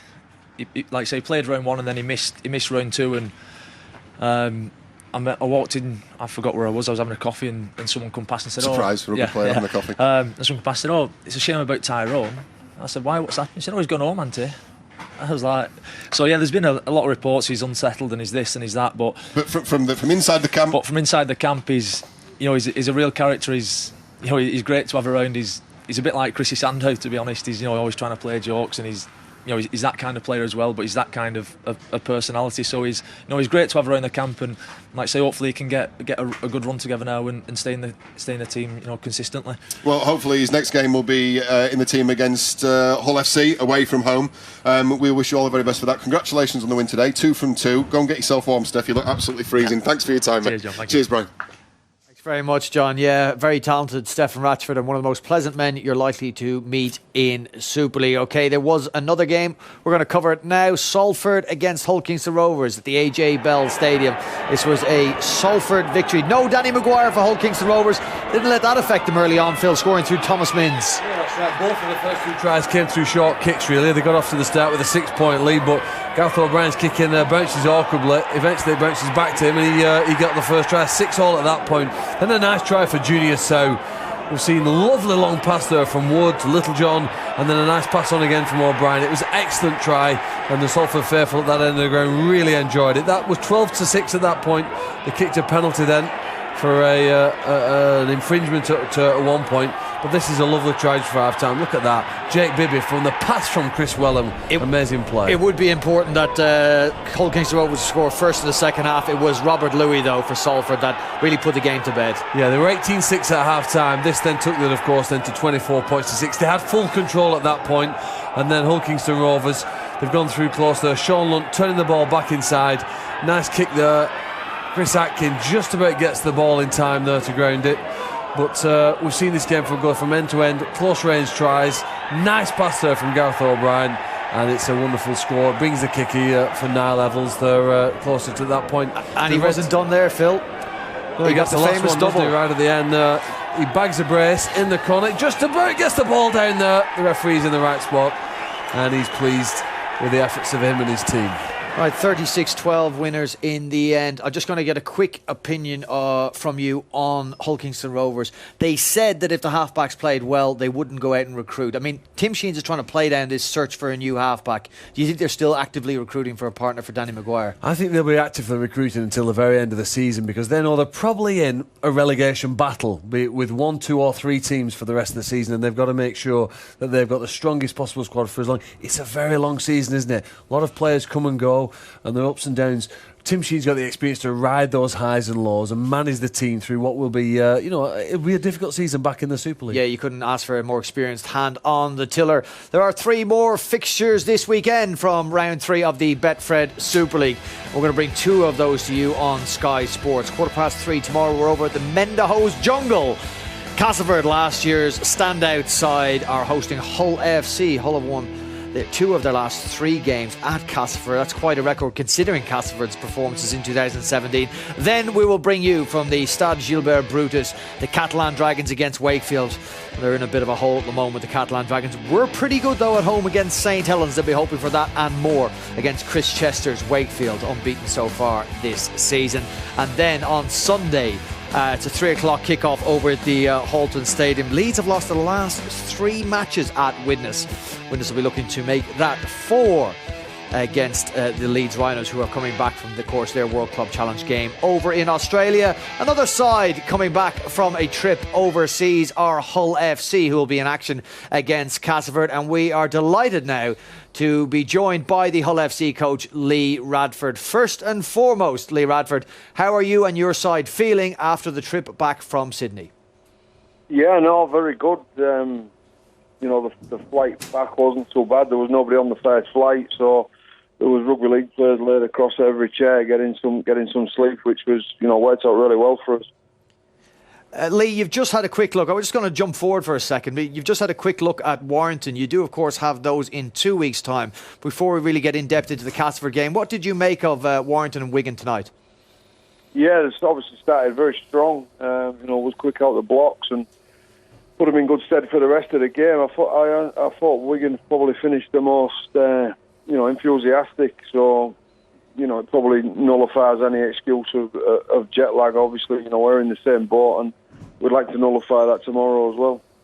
You went over to Australia. You had a Betfred Super League match which went against you against Wigan, and of course you had that match against St George. Speaking to a few observers over in Australia, you won many friends with the game against St George, particularly the manner in which you played the game. Did you try and do anything different in that match? No, I think just time again. I wish we'd have played the St George fixture first. I think.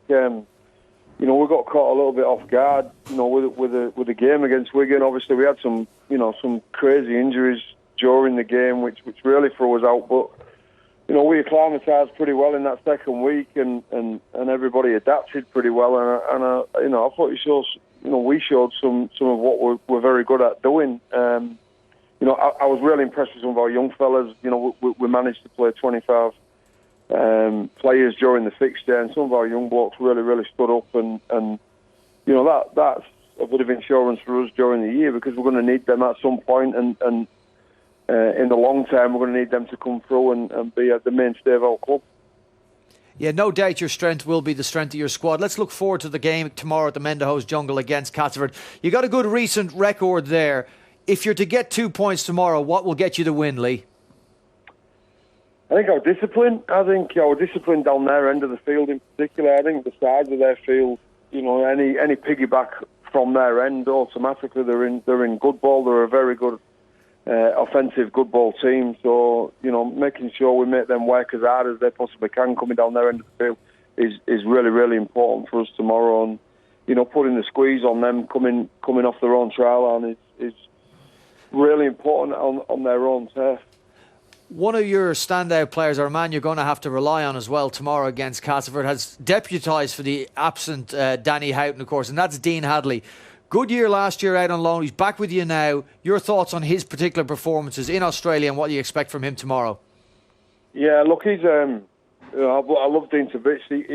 He came back into the club at 20 years of age, playing for our reserves. He'd been working full time. He'd drifted out of the professional game.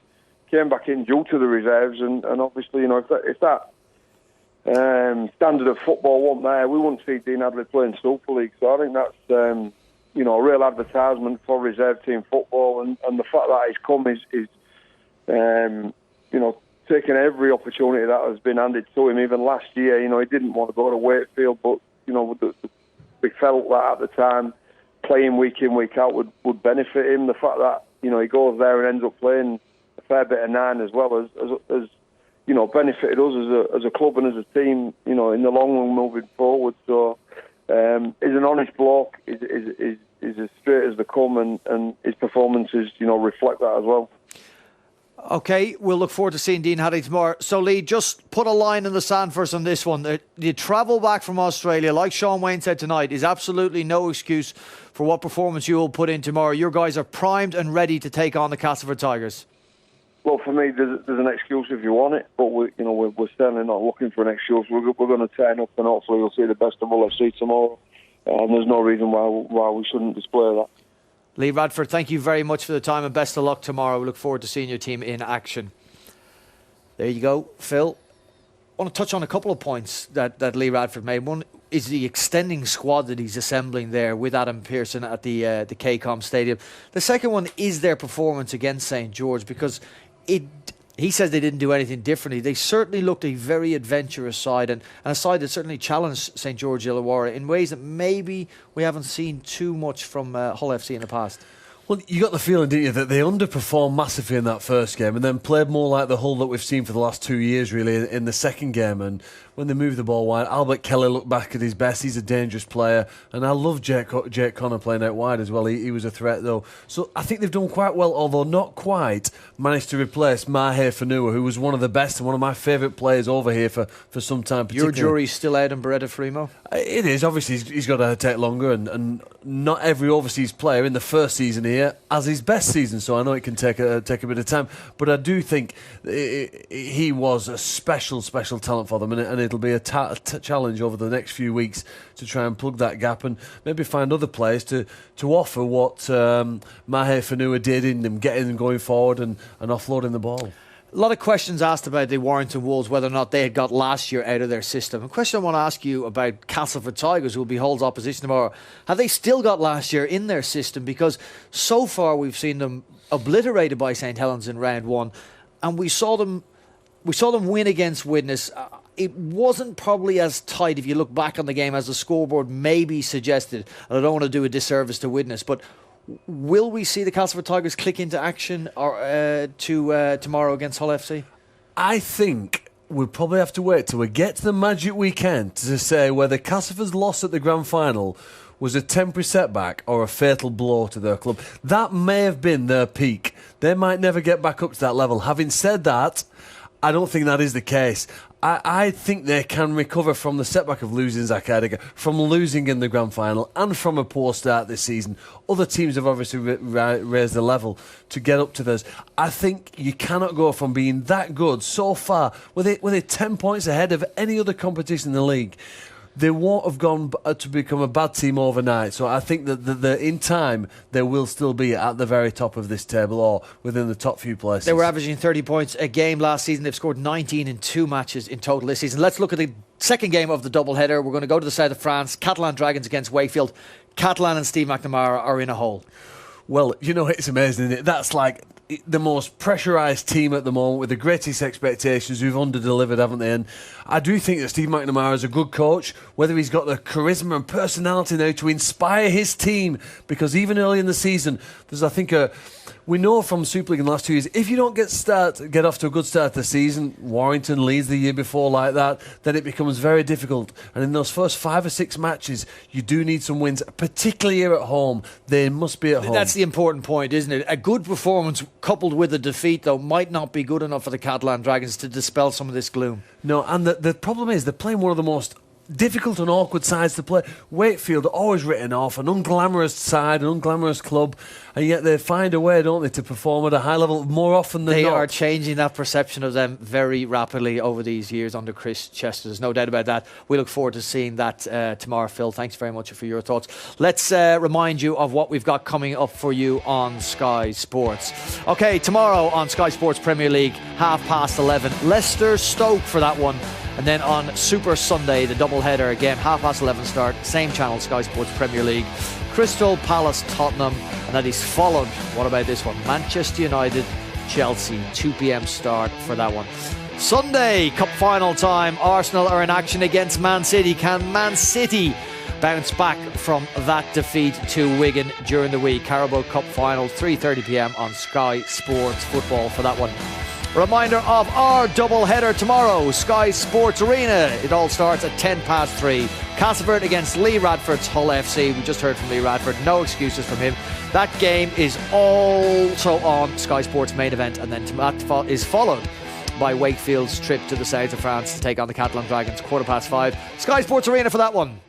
All right, busy day tomorrow. We have seen Steve Price record a first home victory in his tenure here at the Warrington Wolves. Congratulations to them. Sean Wayne, though, and the Wigan Warriors, you suspect, will be back.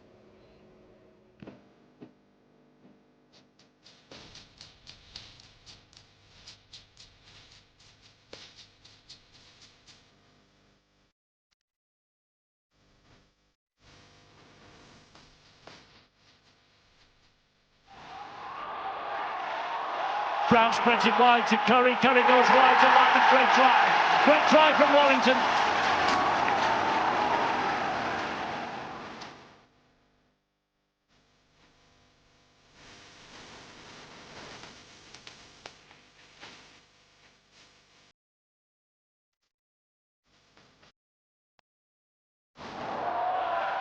Mitch Brown pats it back. It comes off the knee to try. Williams fires the pass wide. He's in.